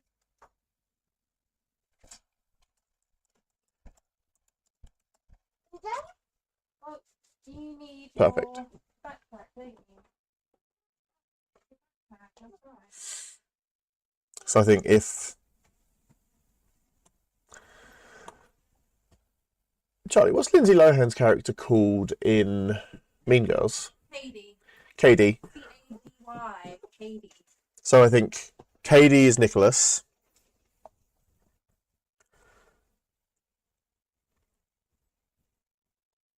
And Karen. Dickie is Karen. is Karen the one who's trying to make fetch happen? Or is Karen Amanda Seyfried? Yeah. Yeah, yeah. There's a 60% chance that it's already raining. Are you okay to let us back in? Yeah, Okay. sure. Bye. Have a really nice time, guys. All right, so we've got our assets that we're going to use. Let's... First of all, we don't need this one there anymore. It's going to be a bit more of an art piece, which is I know why, that's why y'all tuned in. So let's find our new downloads. Cool, perfect. Actually, I will have file, import, image, download, there. Hide that for now. I've been interested in this set in medieval England as a... Oh, really interesting. So fully in tune.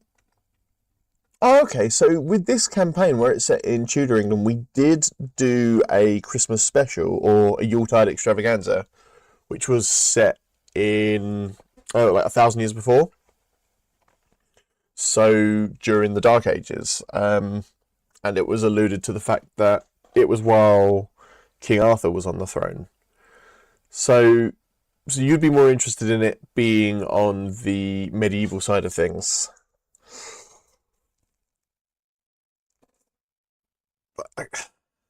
Should we try and get Nicholas in this exact pose?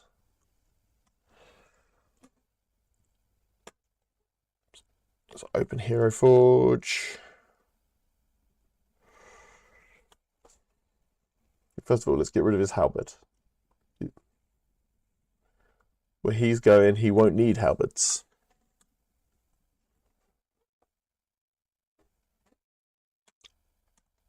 Oh, sorry, I don't know if I've got my Hero Forge showing. No, I don't. How silly of me. There we go.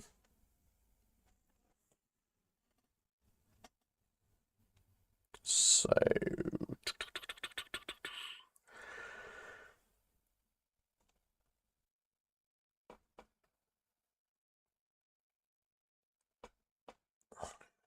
Let's...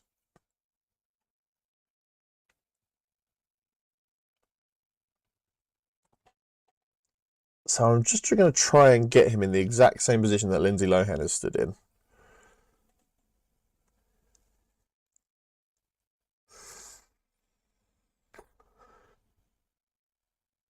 Okay. So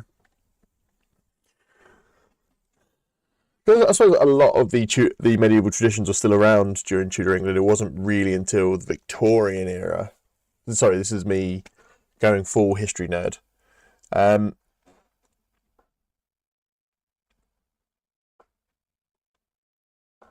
the Victorian era where things kind of disappeared a bit more and leaned towards like a modern. Here we go. That's it. Let's move his arm. Sorry. If we just move his arm here forward a bit.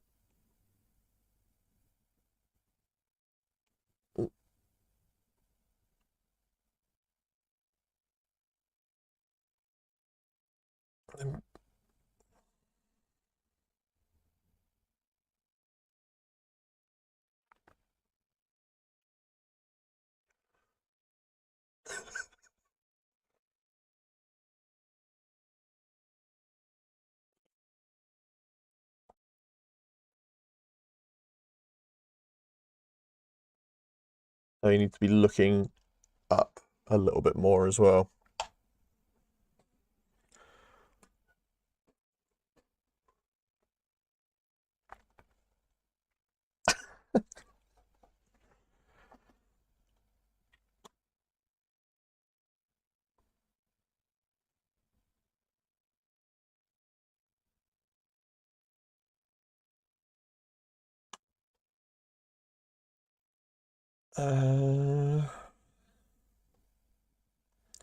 How's this? Is this...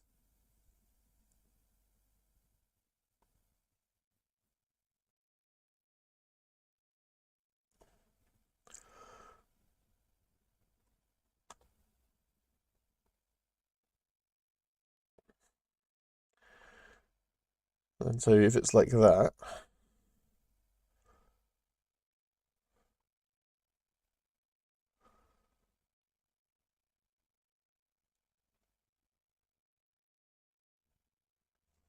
And then just move the eyes, which we can... First of all, to which we get the expression. Attitude. She's got her mouth slightly open. I mean, I know it doesn't... I know it doesn't have to be like 100% the same. But as close as I can get it.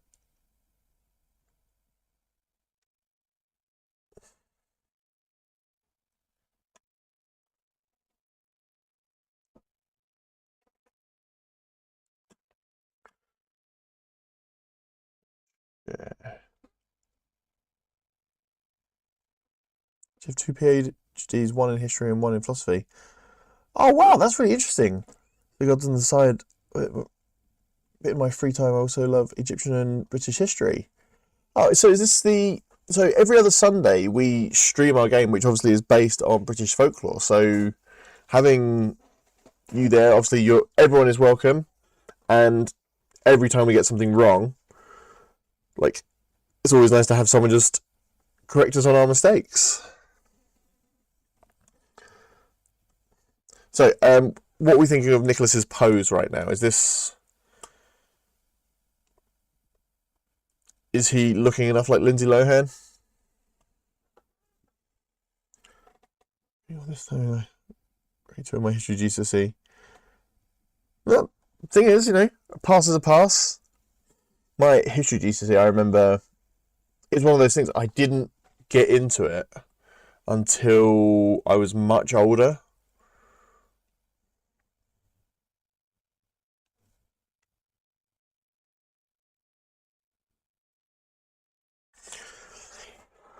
So what I'm going to do, I'm going to save this as a copy.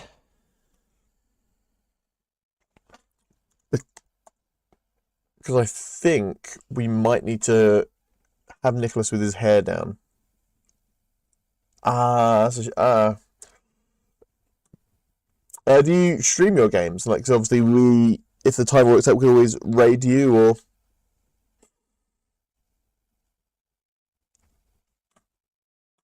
So, do we think it's okay to change Nicholas's hair just for the purpose of making a Mean Girls themed joke? I mean, I already know the answer to that. I think anything you do in service of Mean Girls is worth doing. But we need Nicholas's hair to be a bit more of a mane. That's a little bit Jimmy Page there, isn't it?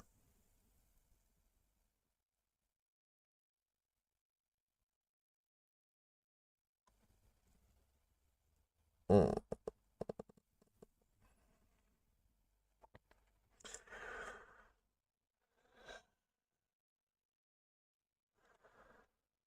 Ooh.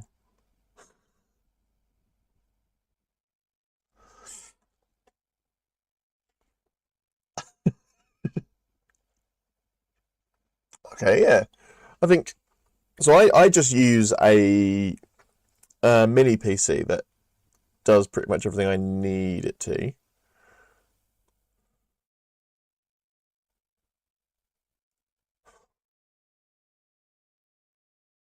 Right. I know it looks ridiculous, but I'm thinking Nicholas's hair just like that. Are we happy with Nicholas to look like that?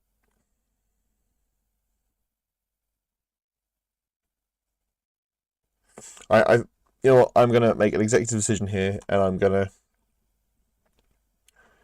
So now we just need to see where's the light source. Nicholas is serving right now. It's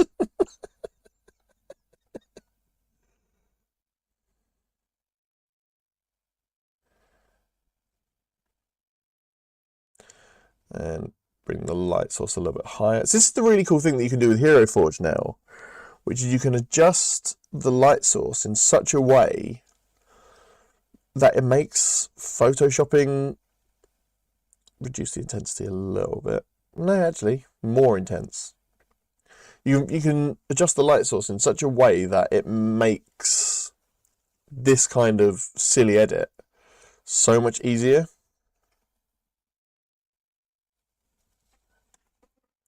All set up for the purpose of playing games and streaming.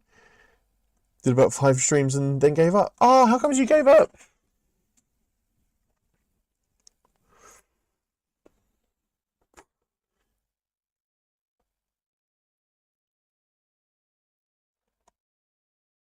Alright, so I'm going to go with this as our picture of Nicholas that we're going to use. And then, if we... File... I'm too lazy for streaming. That is one that I very much understand and feel. It's the amount of times that we've like missed a stream just why is it? Oh, is it because I need to rasterize? There we go. Yeah, right.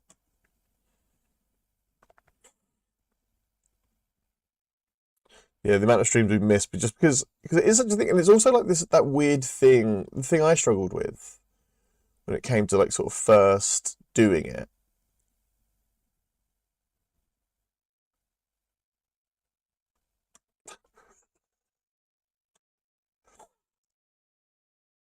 Yeah, when it came to first doing it was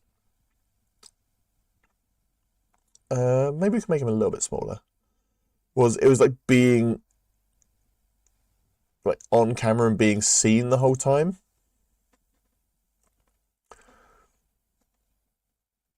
Yeah, I think Mean Girls with Connor playing Nicholas would be kind of perfect. So I'm gonna say that that's fine there, and then let's get rid of Lilo's hair.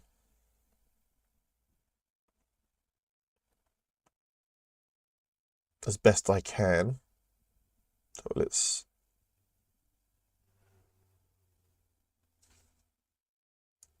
This is always the bit that I'm not particularly good at.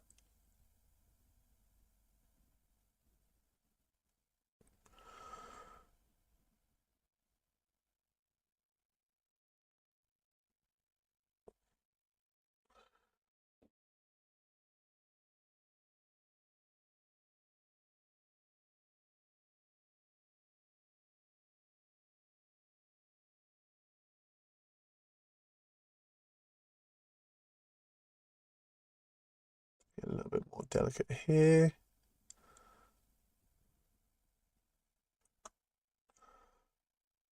I mean, I'll say it. I think Nicholas is looking fetch right now. Not too fast with being seen, but I'm so awkward with talk. Yeah, that was like, I will say that particularly like the first couple of streams we did, I was so difficult to edit because I just didn't say anything properly. But again, like, if you're not comfortable doing it, then the only thing that is important is keeping yourself in a comfortable and happy and safe environment. I mean, and if I blend that there a bit.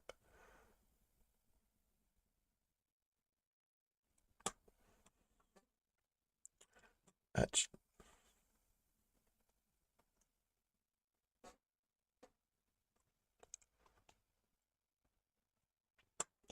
what do we think? I think Nicholas is looking like a mean girl, and honestly, the more I look at it, the more I love it. Loki better than the original. I mean, I wouldn't go that far, but genuinely, it's like funny enough for me personally to feel like I've done good work. And then let's just blur the edges just to get rid of like that weird little pixel texture that comes with using CGI 3D images.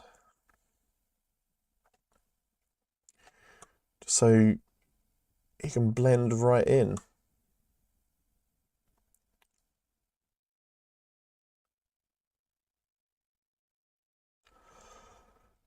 I mean, if anyone could make fetch happen, it would be Nicholas. So, I mean, but now we just need to put witch hunter hats on the mean girls, the pinks themselves. Well, yeah, I think so. Let's rasterize.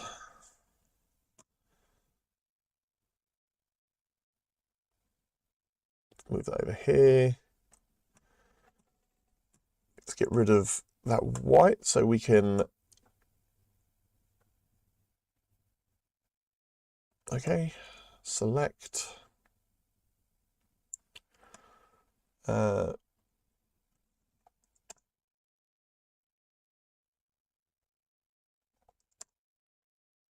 better.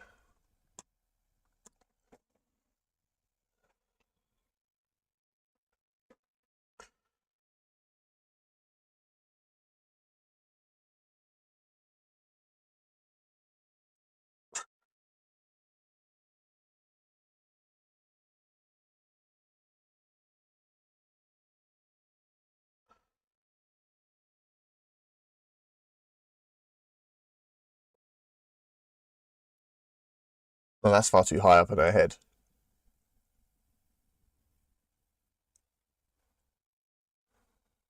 Or do I make it smaller? Just sort of balance it there. Yeah, there we go. So again, just do a little bit of blurring.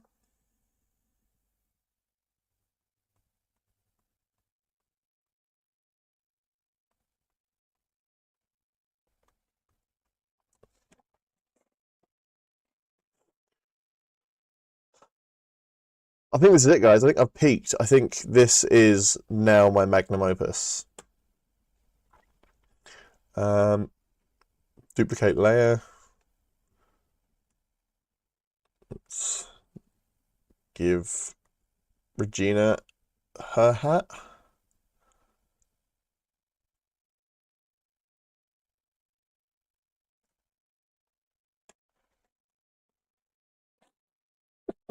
I think that hat might be a bit too big for her, but not massively, so we'll just go with that.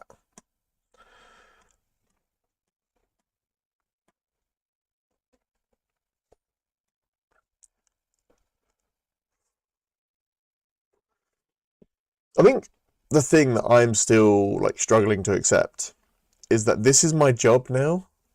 So I can quite happily sit here and edit pictures of one of my favorite films of all time.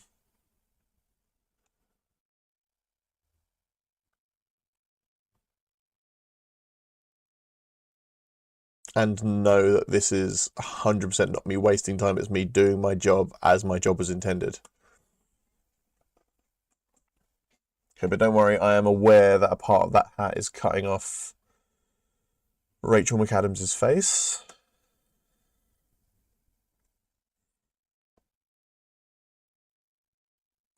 And Rachel McAdams doesn't deserve that.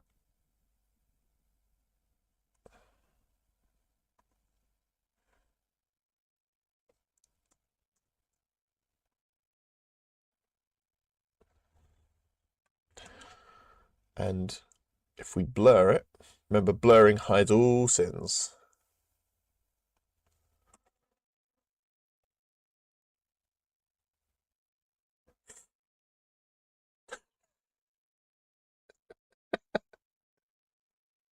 Mm. 1 p.m. on a Wednesday, I'm witnessing Nicholas be edited into a meme.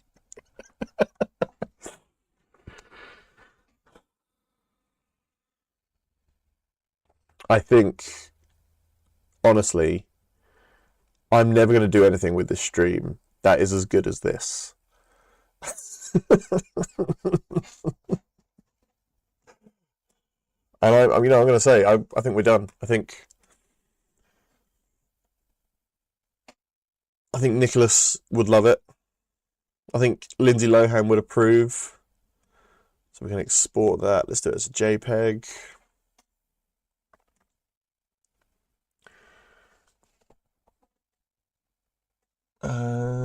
Campaigns. Session 3 we're doing right now. Save it as Mean Hunters.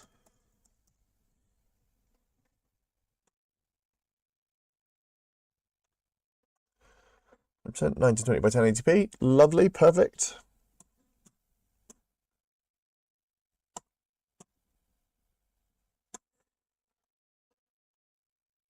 Thing is though, right, it's like that's gonna... This is all in service of like what is going to be essentially a 5-second bit. And you know what? Perfect. I'm completely okay with that. So let's go back to Premiere Pro.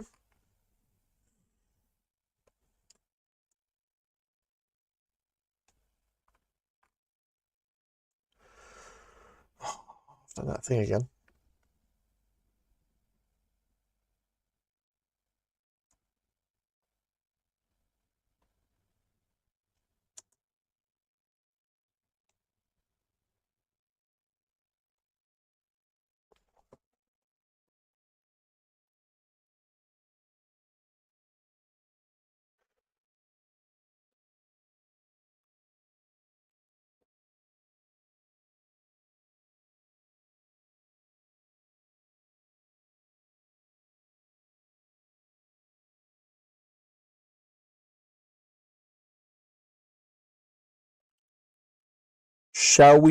Shall I make that? I've just realised that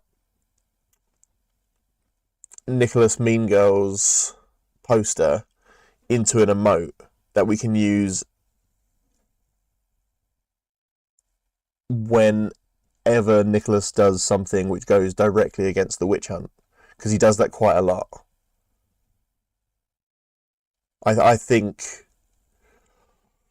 I'm cooking here. Yeah. See, we see it. I think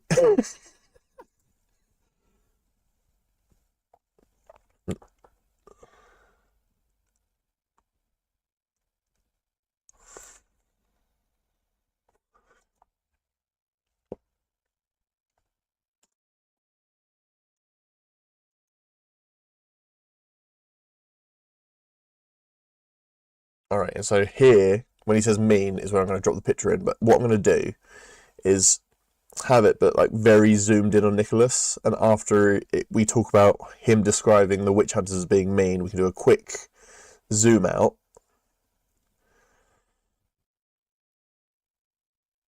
to reveal the Mean Girls poster. I mean, that's how I think it should roll. GNV art campaigns. Where did we save it?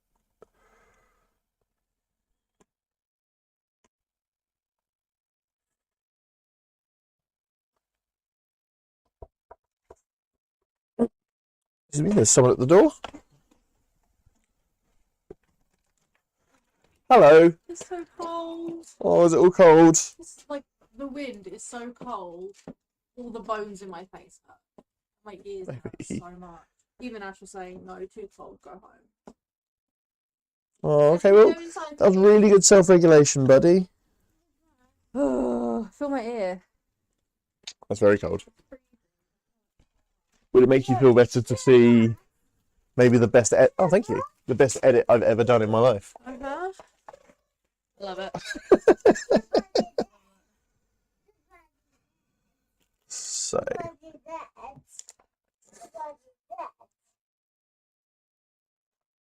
So we make it like here.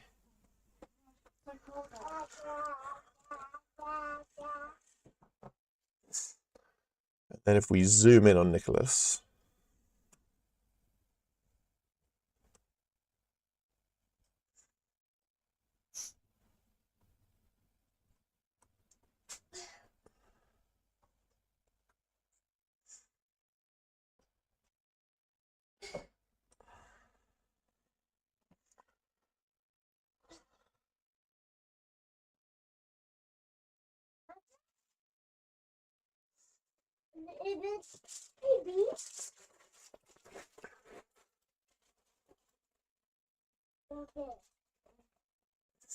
Is that too zoomed in?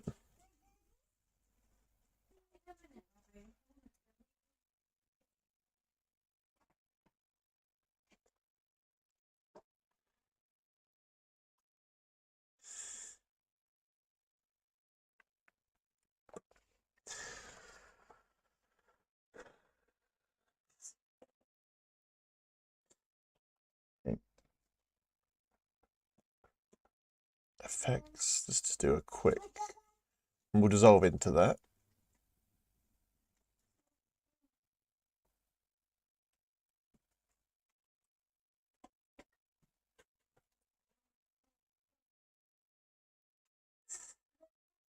In a minute, Bobby.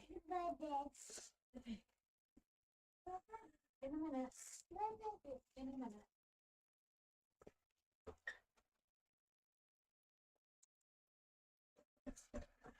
And then here is where we can start to zoom out for the full reveal.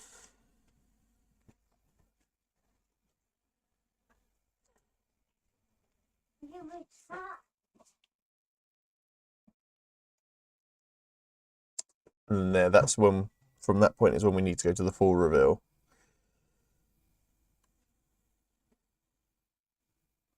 Is it this? What does this? In a minute, Bobby. What does this mean? Okay. Taking us. Taking us. Yeah, I will in a minute, Bobby. Let me just move off this bit. What is this? Yeah, we can in a minute. Let me just sit in first. So see how this looks. Ash,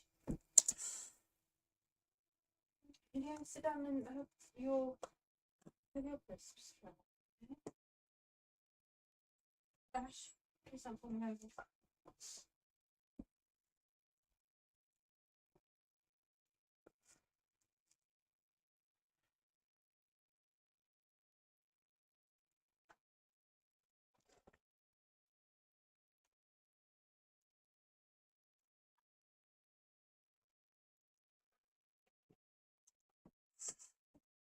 Yeah, I think perfect.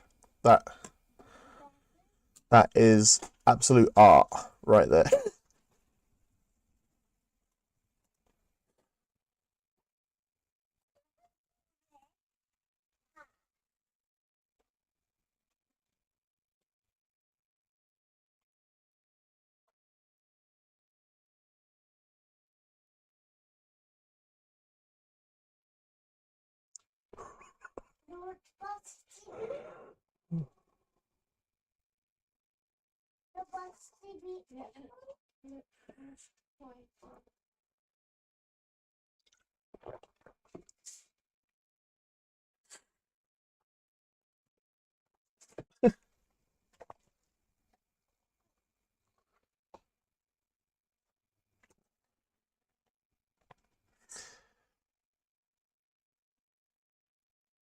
And then let's do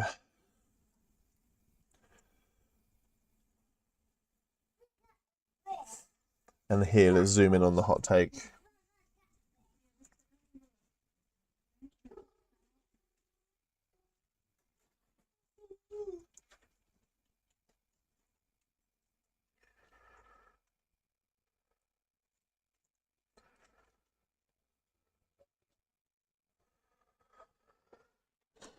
And then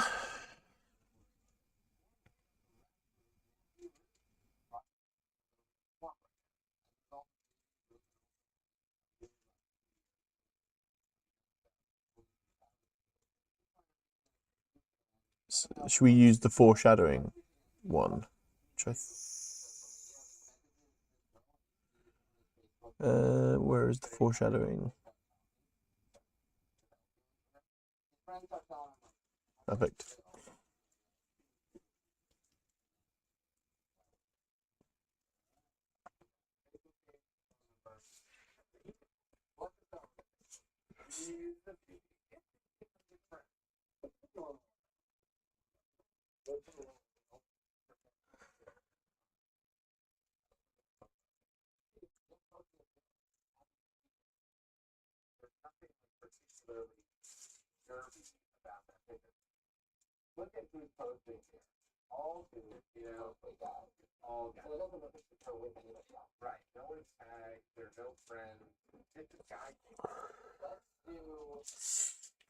And then I can copy this over, because again, copy and paste is your friend.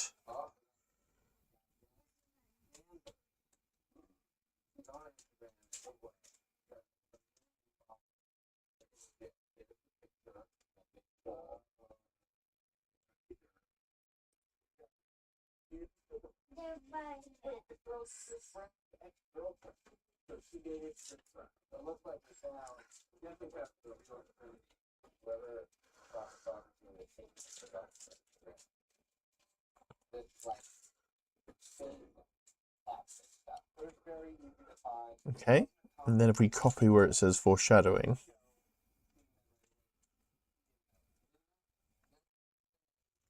and we can just change what it says to saying hot take.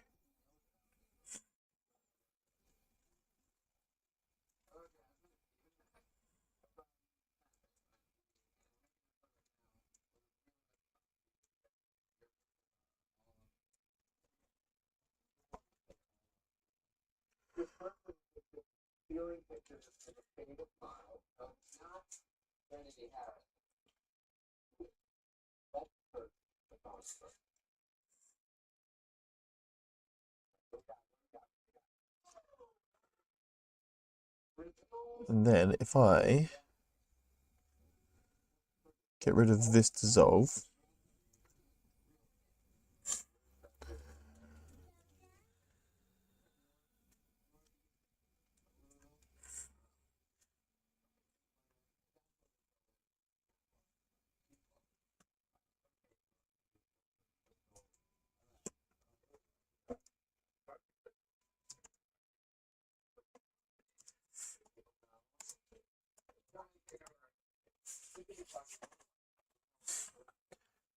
and we center it.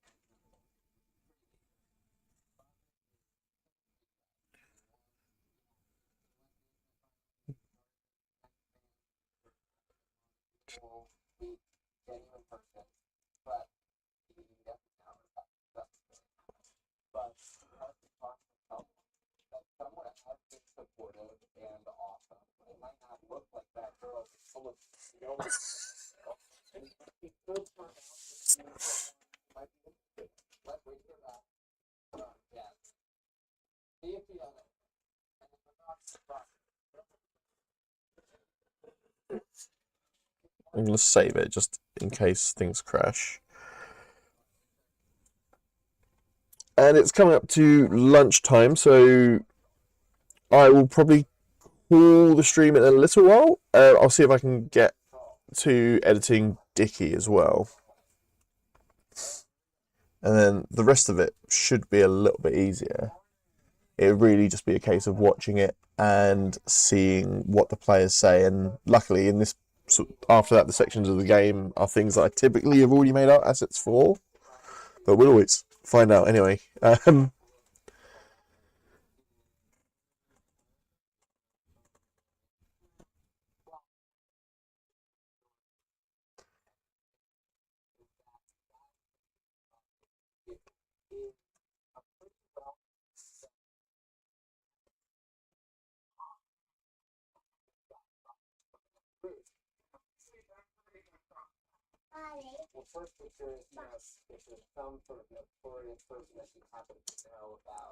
think we need to actually, against my better judgment,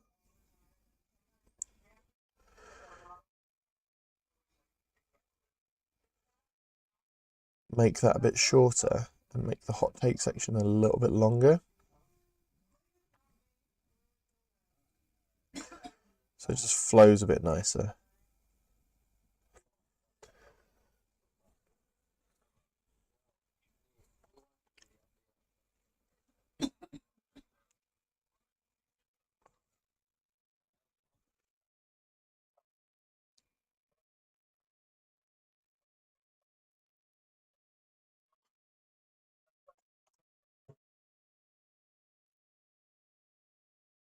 So actually I need to move it to about here. Hey baby. I'm painstakingly editing how actually that doesn't need to change, but Are you winning, son? I'm having to edit. Like, what's the perfect amount of time to have Nicholas as a mean girl on screen? Yeah. Then to transition into, because I say hot take at one point, and obviously Yeah. Have to do a hot take alert. Yeah. do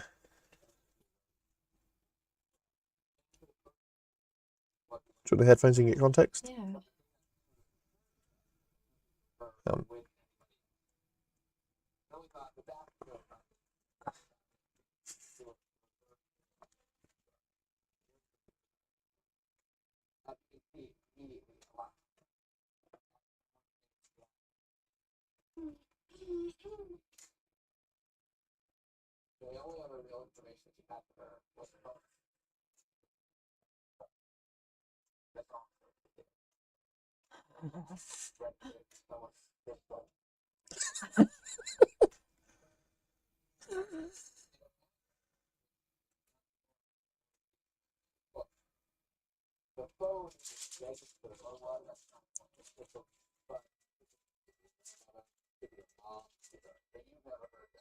I thought I'm always in the corner for your little zoom in. The thing I was saying earlier, that you, by being like next to the GM in how is it you have like the added benefit of being quite a lot of shots, but also the same's kind of true for.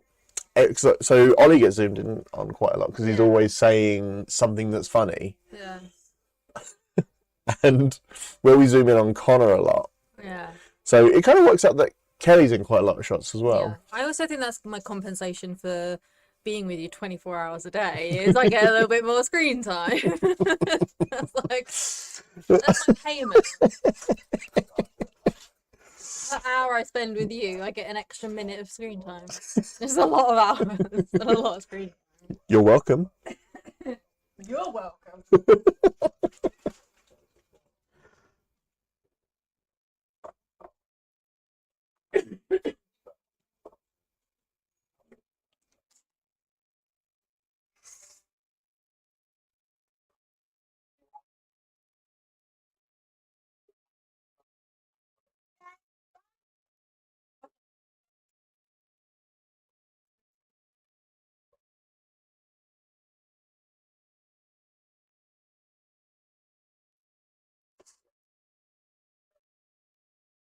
See how.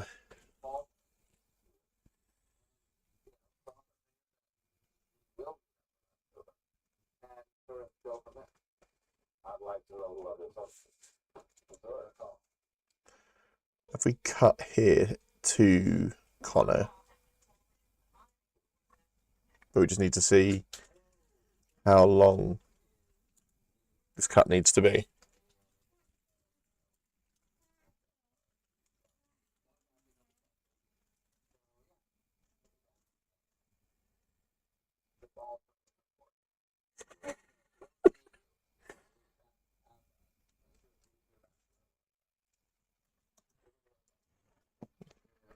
So I think if we cut it there, zoom in on Connor, and then pan over to Charlie when he name drops them as being how would he describe it? It's just being one to watch, someone who's a little bit more.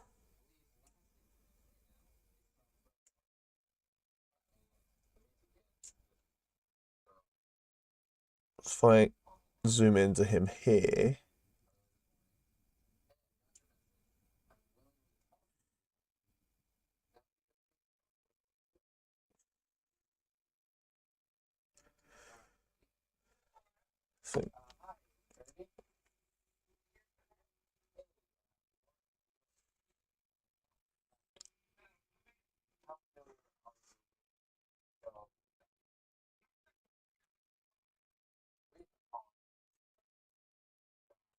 so there.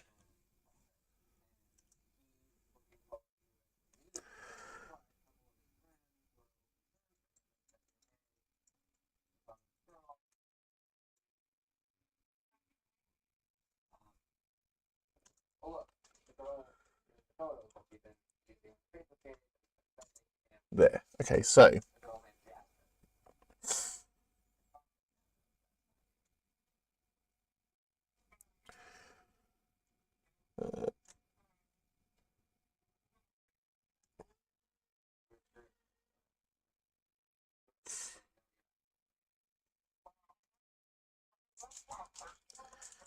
and then then there, when Charlie looks round, is when we can move and zoom in a little bit on the two of them side by side.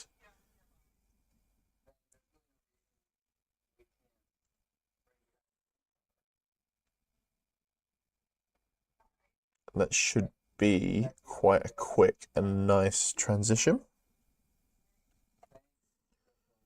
Let's see how that's panned out.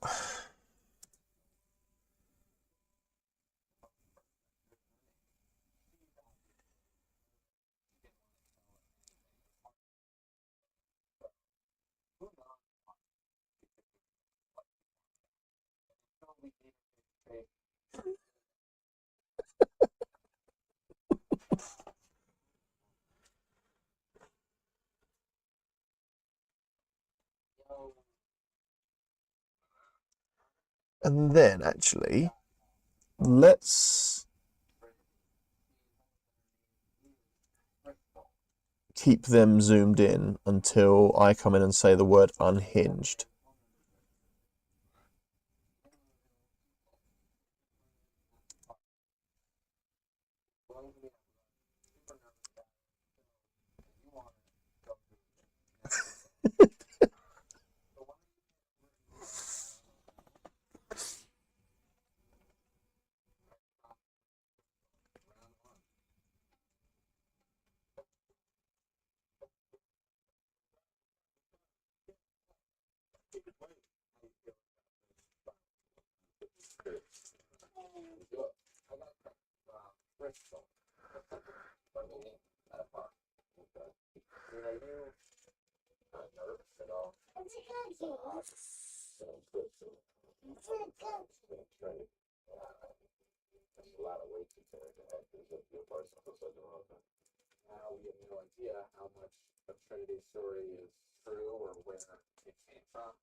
So we need something here. So should we make an a piece of?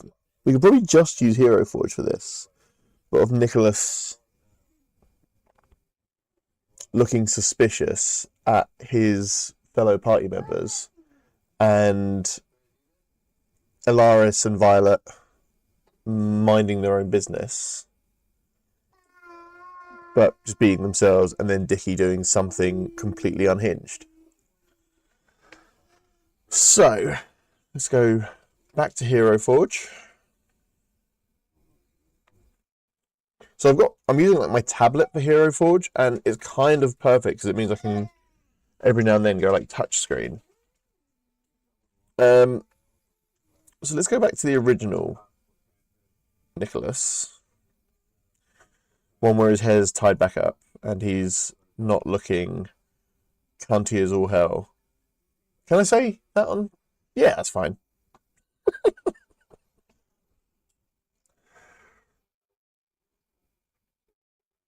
So let's go for standard Nicholas. And yeah, let's obviously save Nicholas' hair.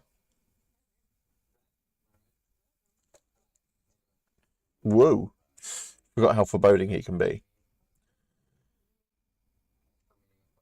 So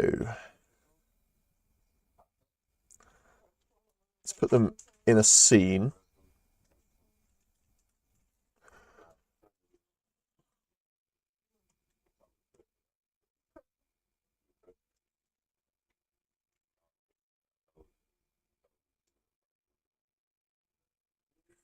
So yeah, let's use this one. I know I've used this scene a few times before.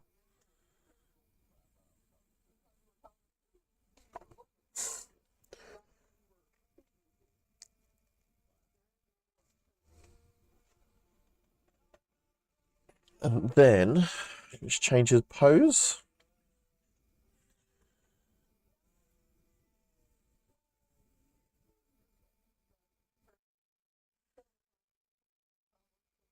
Is there like an arms folded one? I think. So let's get rid of his halberd for a moment.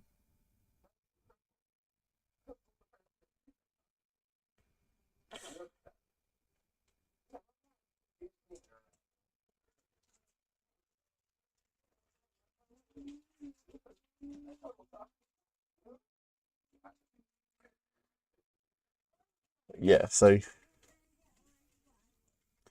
can move his halberd, and then we can see.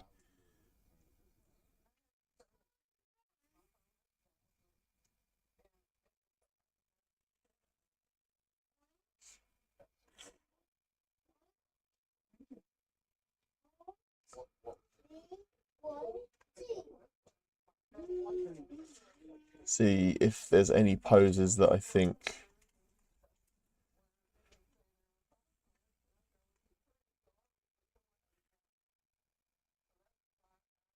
He's got that one.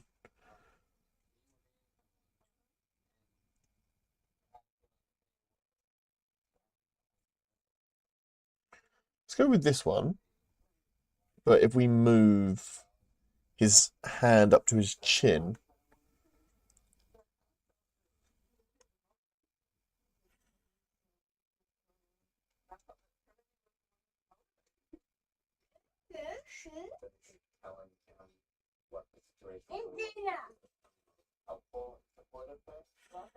Yeah, and then.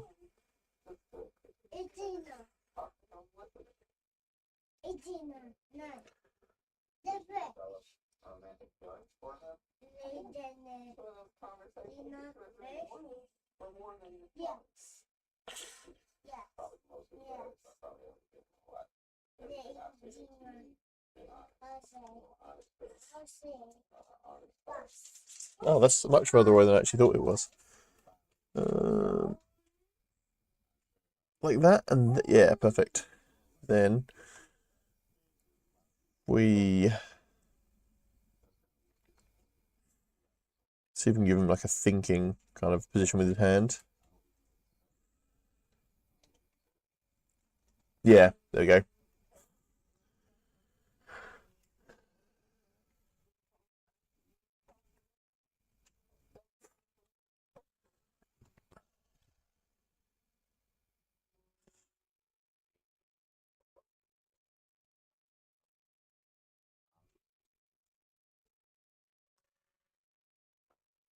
And what expression? He's not going to be angry. He's not angry at Dickie.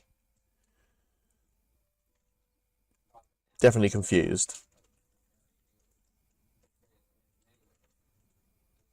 And how about a little bit of disgust? I'm not saying that he finds Dickie disgusting. But if you put the two together...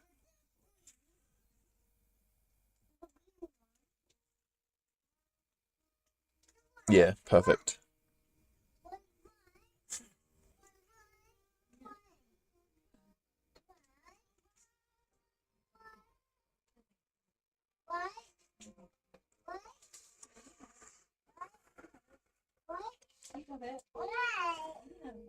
I realised that where we're paused on the video editing and the pose that Nicholas is doing is kind of exactly the same. So, maybe I'm more like Nicholas than I would care to admit. I will probably have to ask Jeeves later on. Okay, now let's add...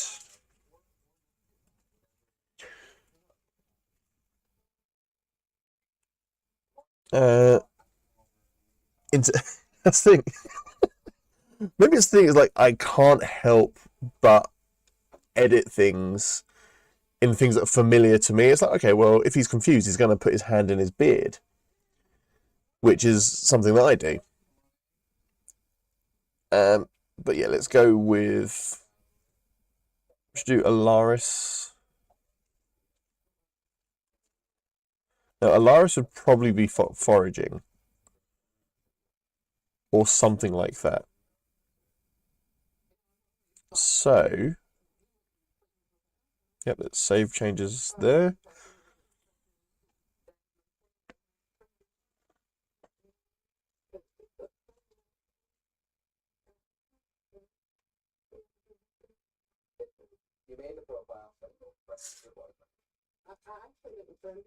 Actually, I quite like Alaris doing that with the book. Like he's making notes of everything that he's seeing. Maybe describing something to Violet, who I can put here.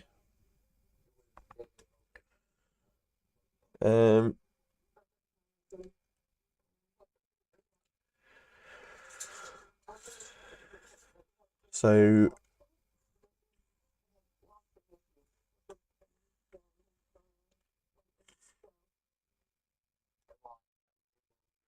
where's Violet going to go?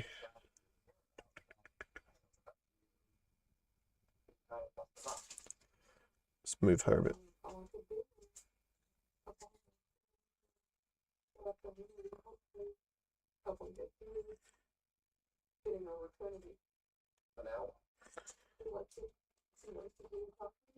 Then if I have it, so it's like she's looking at the book as well. So, first of all, let's get rid of her dagger. Let's change her pose.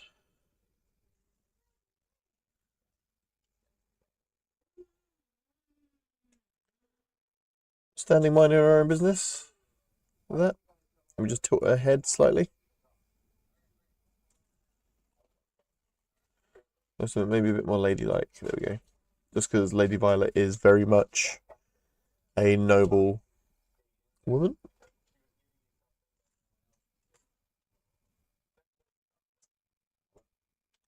And let's go with admiration and affection. But also, let's have her be slightly focused. Ooh, oh really? That's quite a good one.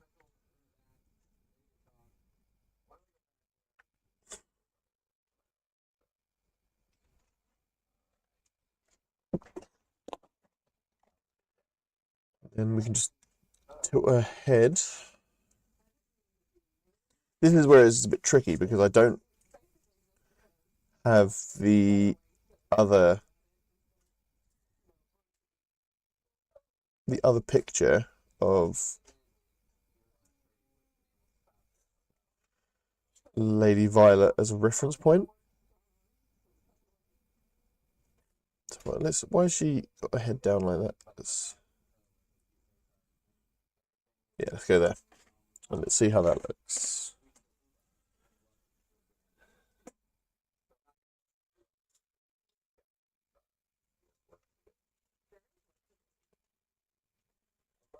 Yeah, there we go. And obviously we need to add Dickie. And I think Dickie is going to be doing something completely unhinged. So, and we love that for Dickie.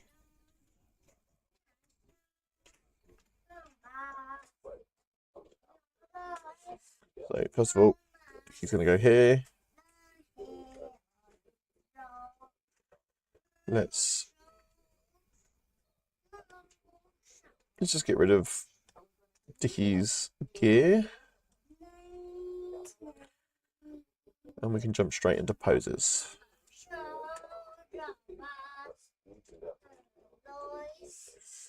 There's definitely some like more action posy ones, which I think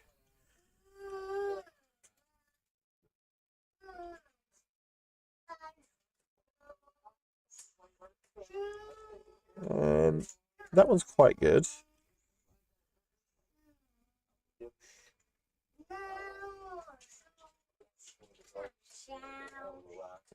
What about this one? Up, up and away.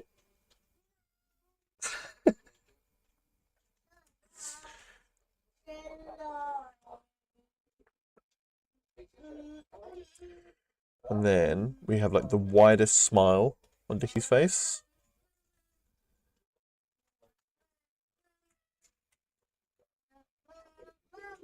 And then also just looking a bit shocked for the whole thing.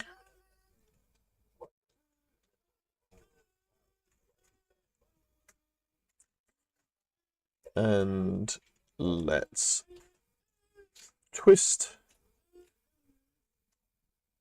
Which way?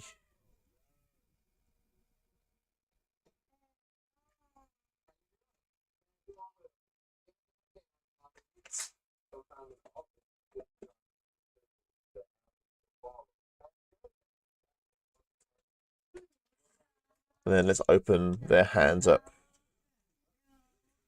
so they're not looking as intense.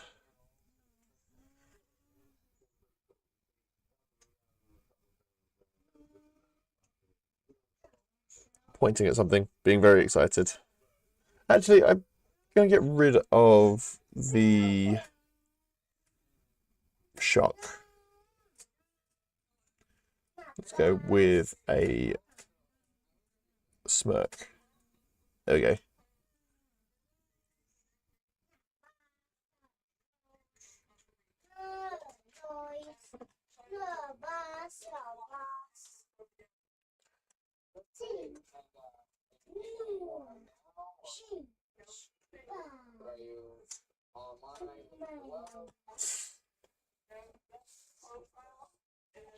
Okay, I think that's quite good. And then what I will do once it's downloaded is pop it into Clip Studio and maybe add like some twinkly effects.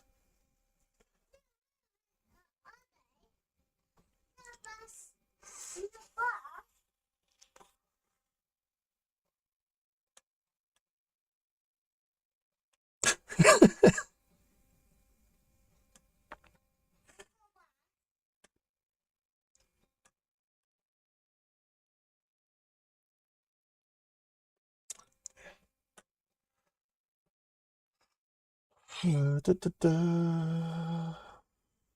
Pop that in there.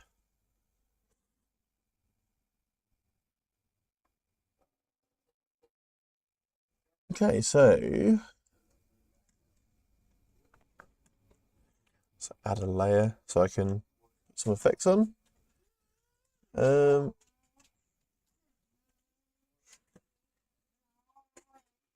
what color sparkle should we go with? Let's go like green, like that. It's quite nice.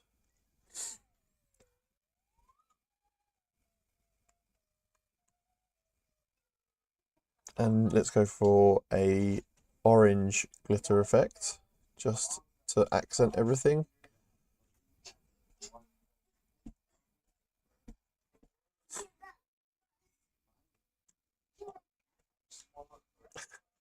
And then maybe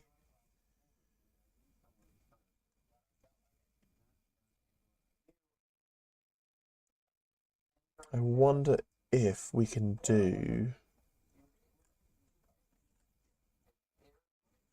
anything else that would be quite funny.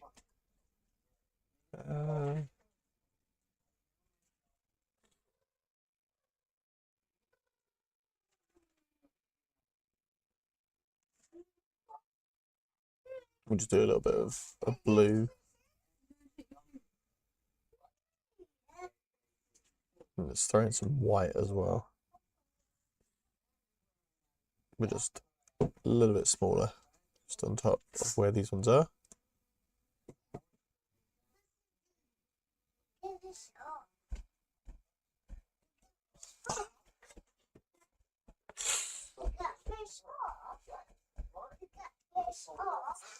Okay, I quite like that.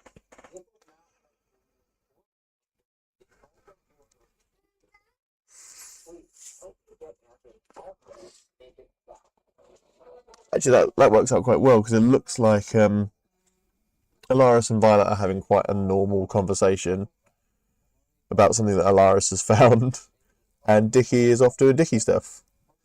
Right? He is the most whimsical. He is just so excited to be involved in the human world and be part of it and have his own little gang of friends now. Although, I don't know if you've caught up with the latest episode of the stream, but he had a bit of a more difficult time in that one because I think he was realising that the human world wasn't all sunshine and lollipops.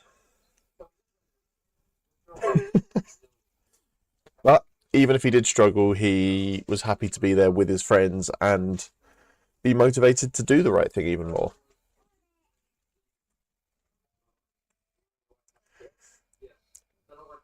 Honestly, what's really nice about this campaign for me as a game master, let's merge that there, is having a group of players and who no one's trying to be like the edgy character, which, you know, sometimes that is like good and kind of perfect for what it is that you're going for. But with this, like, everyone in their own way just wants to be heroic. And there we go. If we can do it so by the time it gets to Dickie, fine. Yeah, so he's almost stepping completely into a different realm of existence, which I think, again, is quite Dickie coded.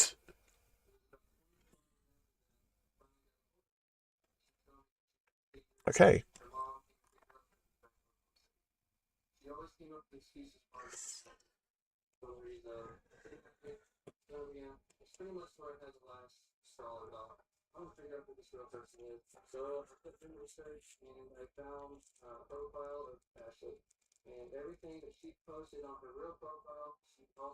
I think when it comes to editing Dickie as well, this might be the episode where we establish that Dickie isn't actually allergic to tree nuts.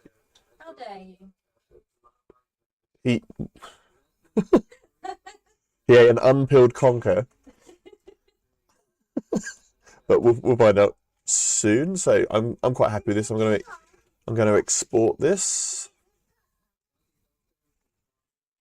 and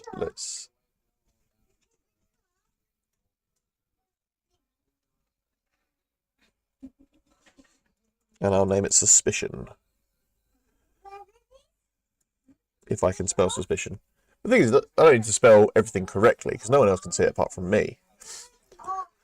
Okay. No.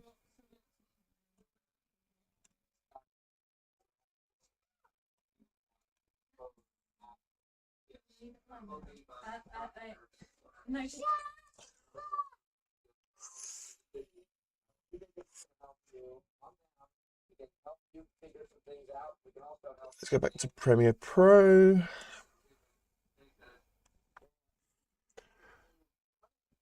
And let's find the best place to put that.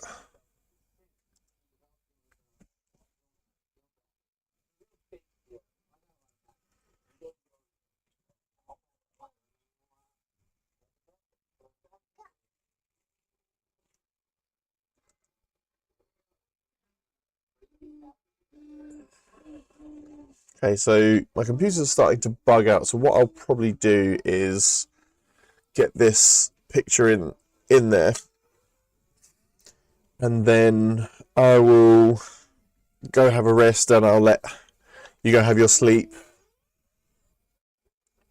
and then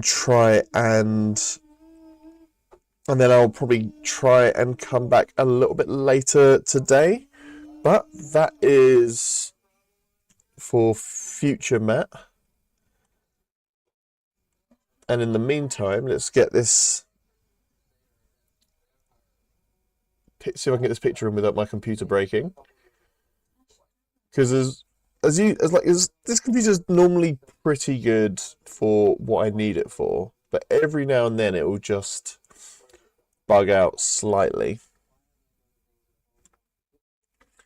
Okay, and let's pop Nicholas here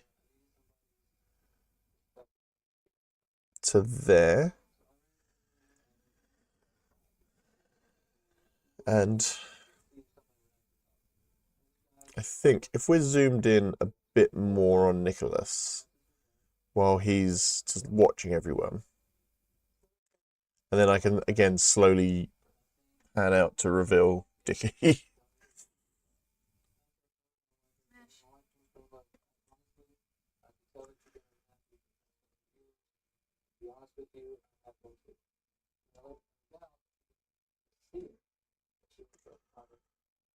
I didn't know that she would drive it. I guess she thought that I was too far gone, that it didn't matter what she told me.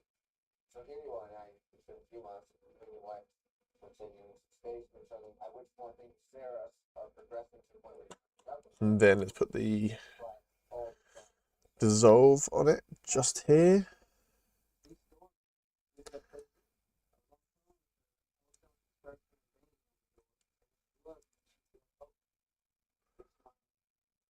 Her last break, she's sitting there trying to she's facing the Jew guys. It's afraid, that you're like on the phone with someone as they may or may not be murdered. They're talking about that. So the radio is around, radio's like, all of this went up until about 4 o'clock in the morning. And the phone is the phone off. You must have felt like before this, she had given us one phone number. I want to find them out. I think that needs to be.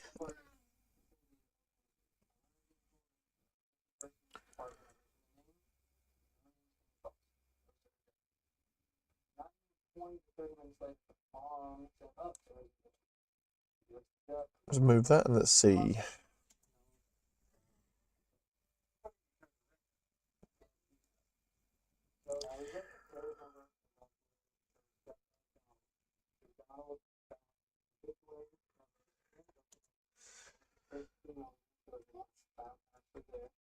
I think the zoom is too slow. Like, it doesn't spend enough time with Dickie, I don't think.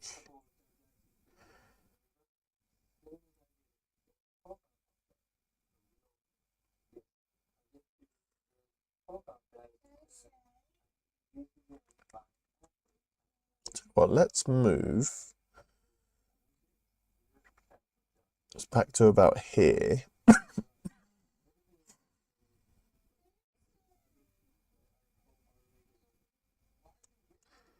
Just so I've got a frame of reference. Let's have a look.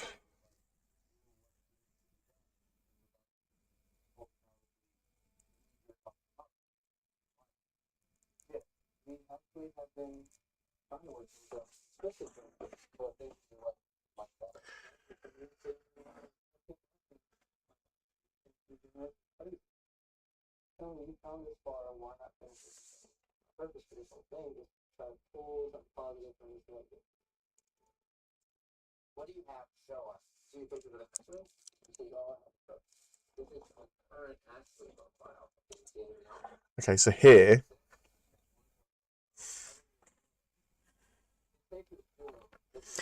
I know what the coupling, because I remember thinking this when.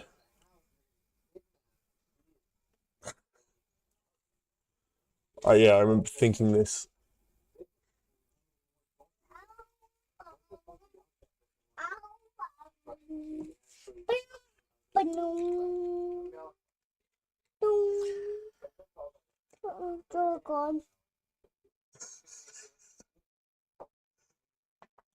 And then I'm just going to preemptively zoom in on Zoom. That's right. On Charlie right there. The jelly. The jelly. Is that Mummy? Can you see Mummy? Mommy. You see mommy. Ants. Oh, open ants. Mommy.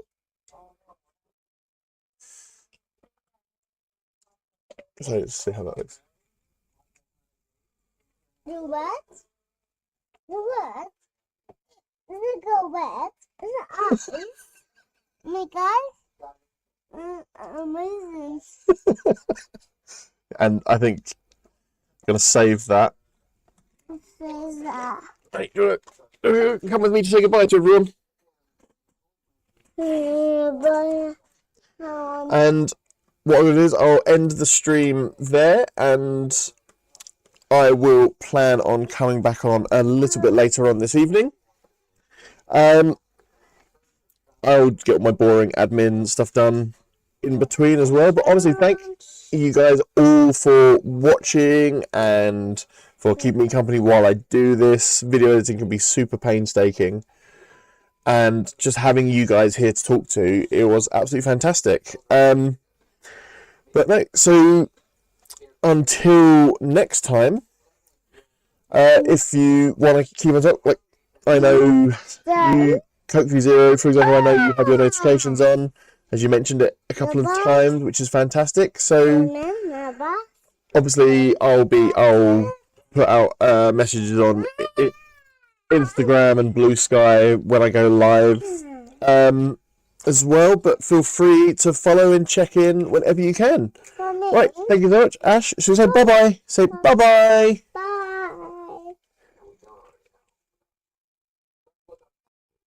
Woo. I don't know why, but everything's playing backwards.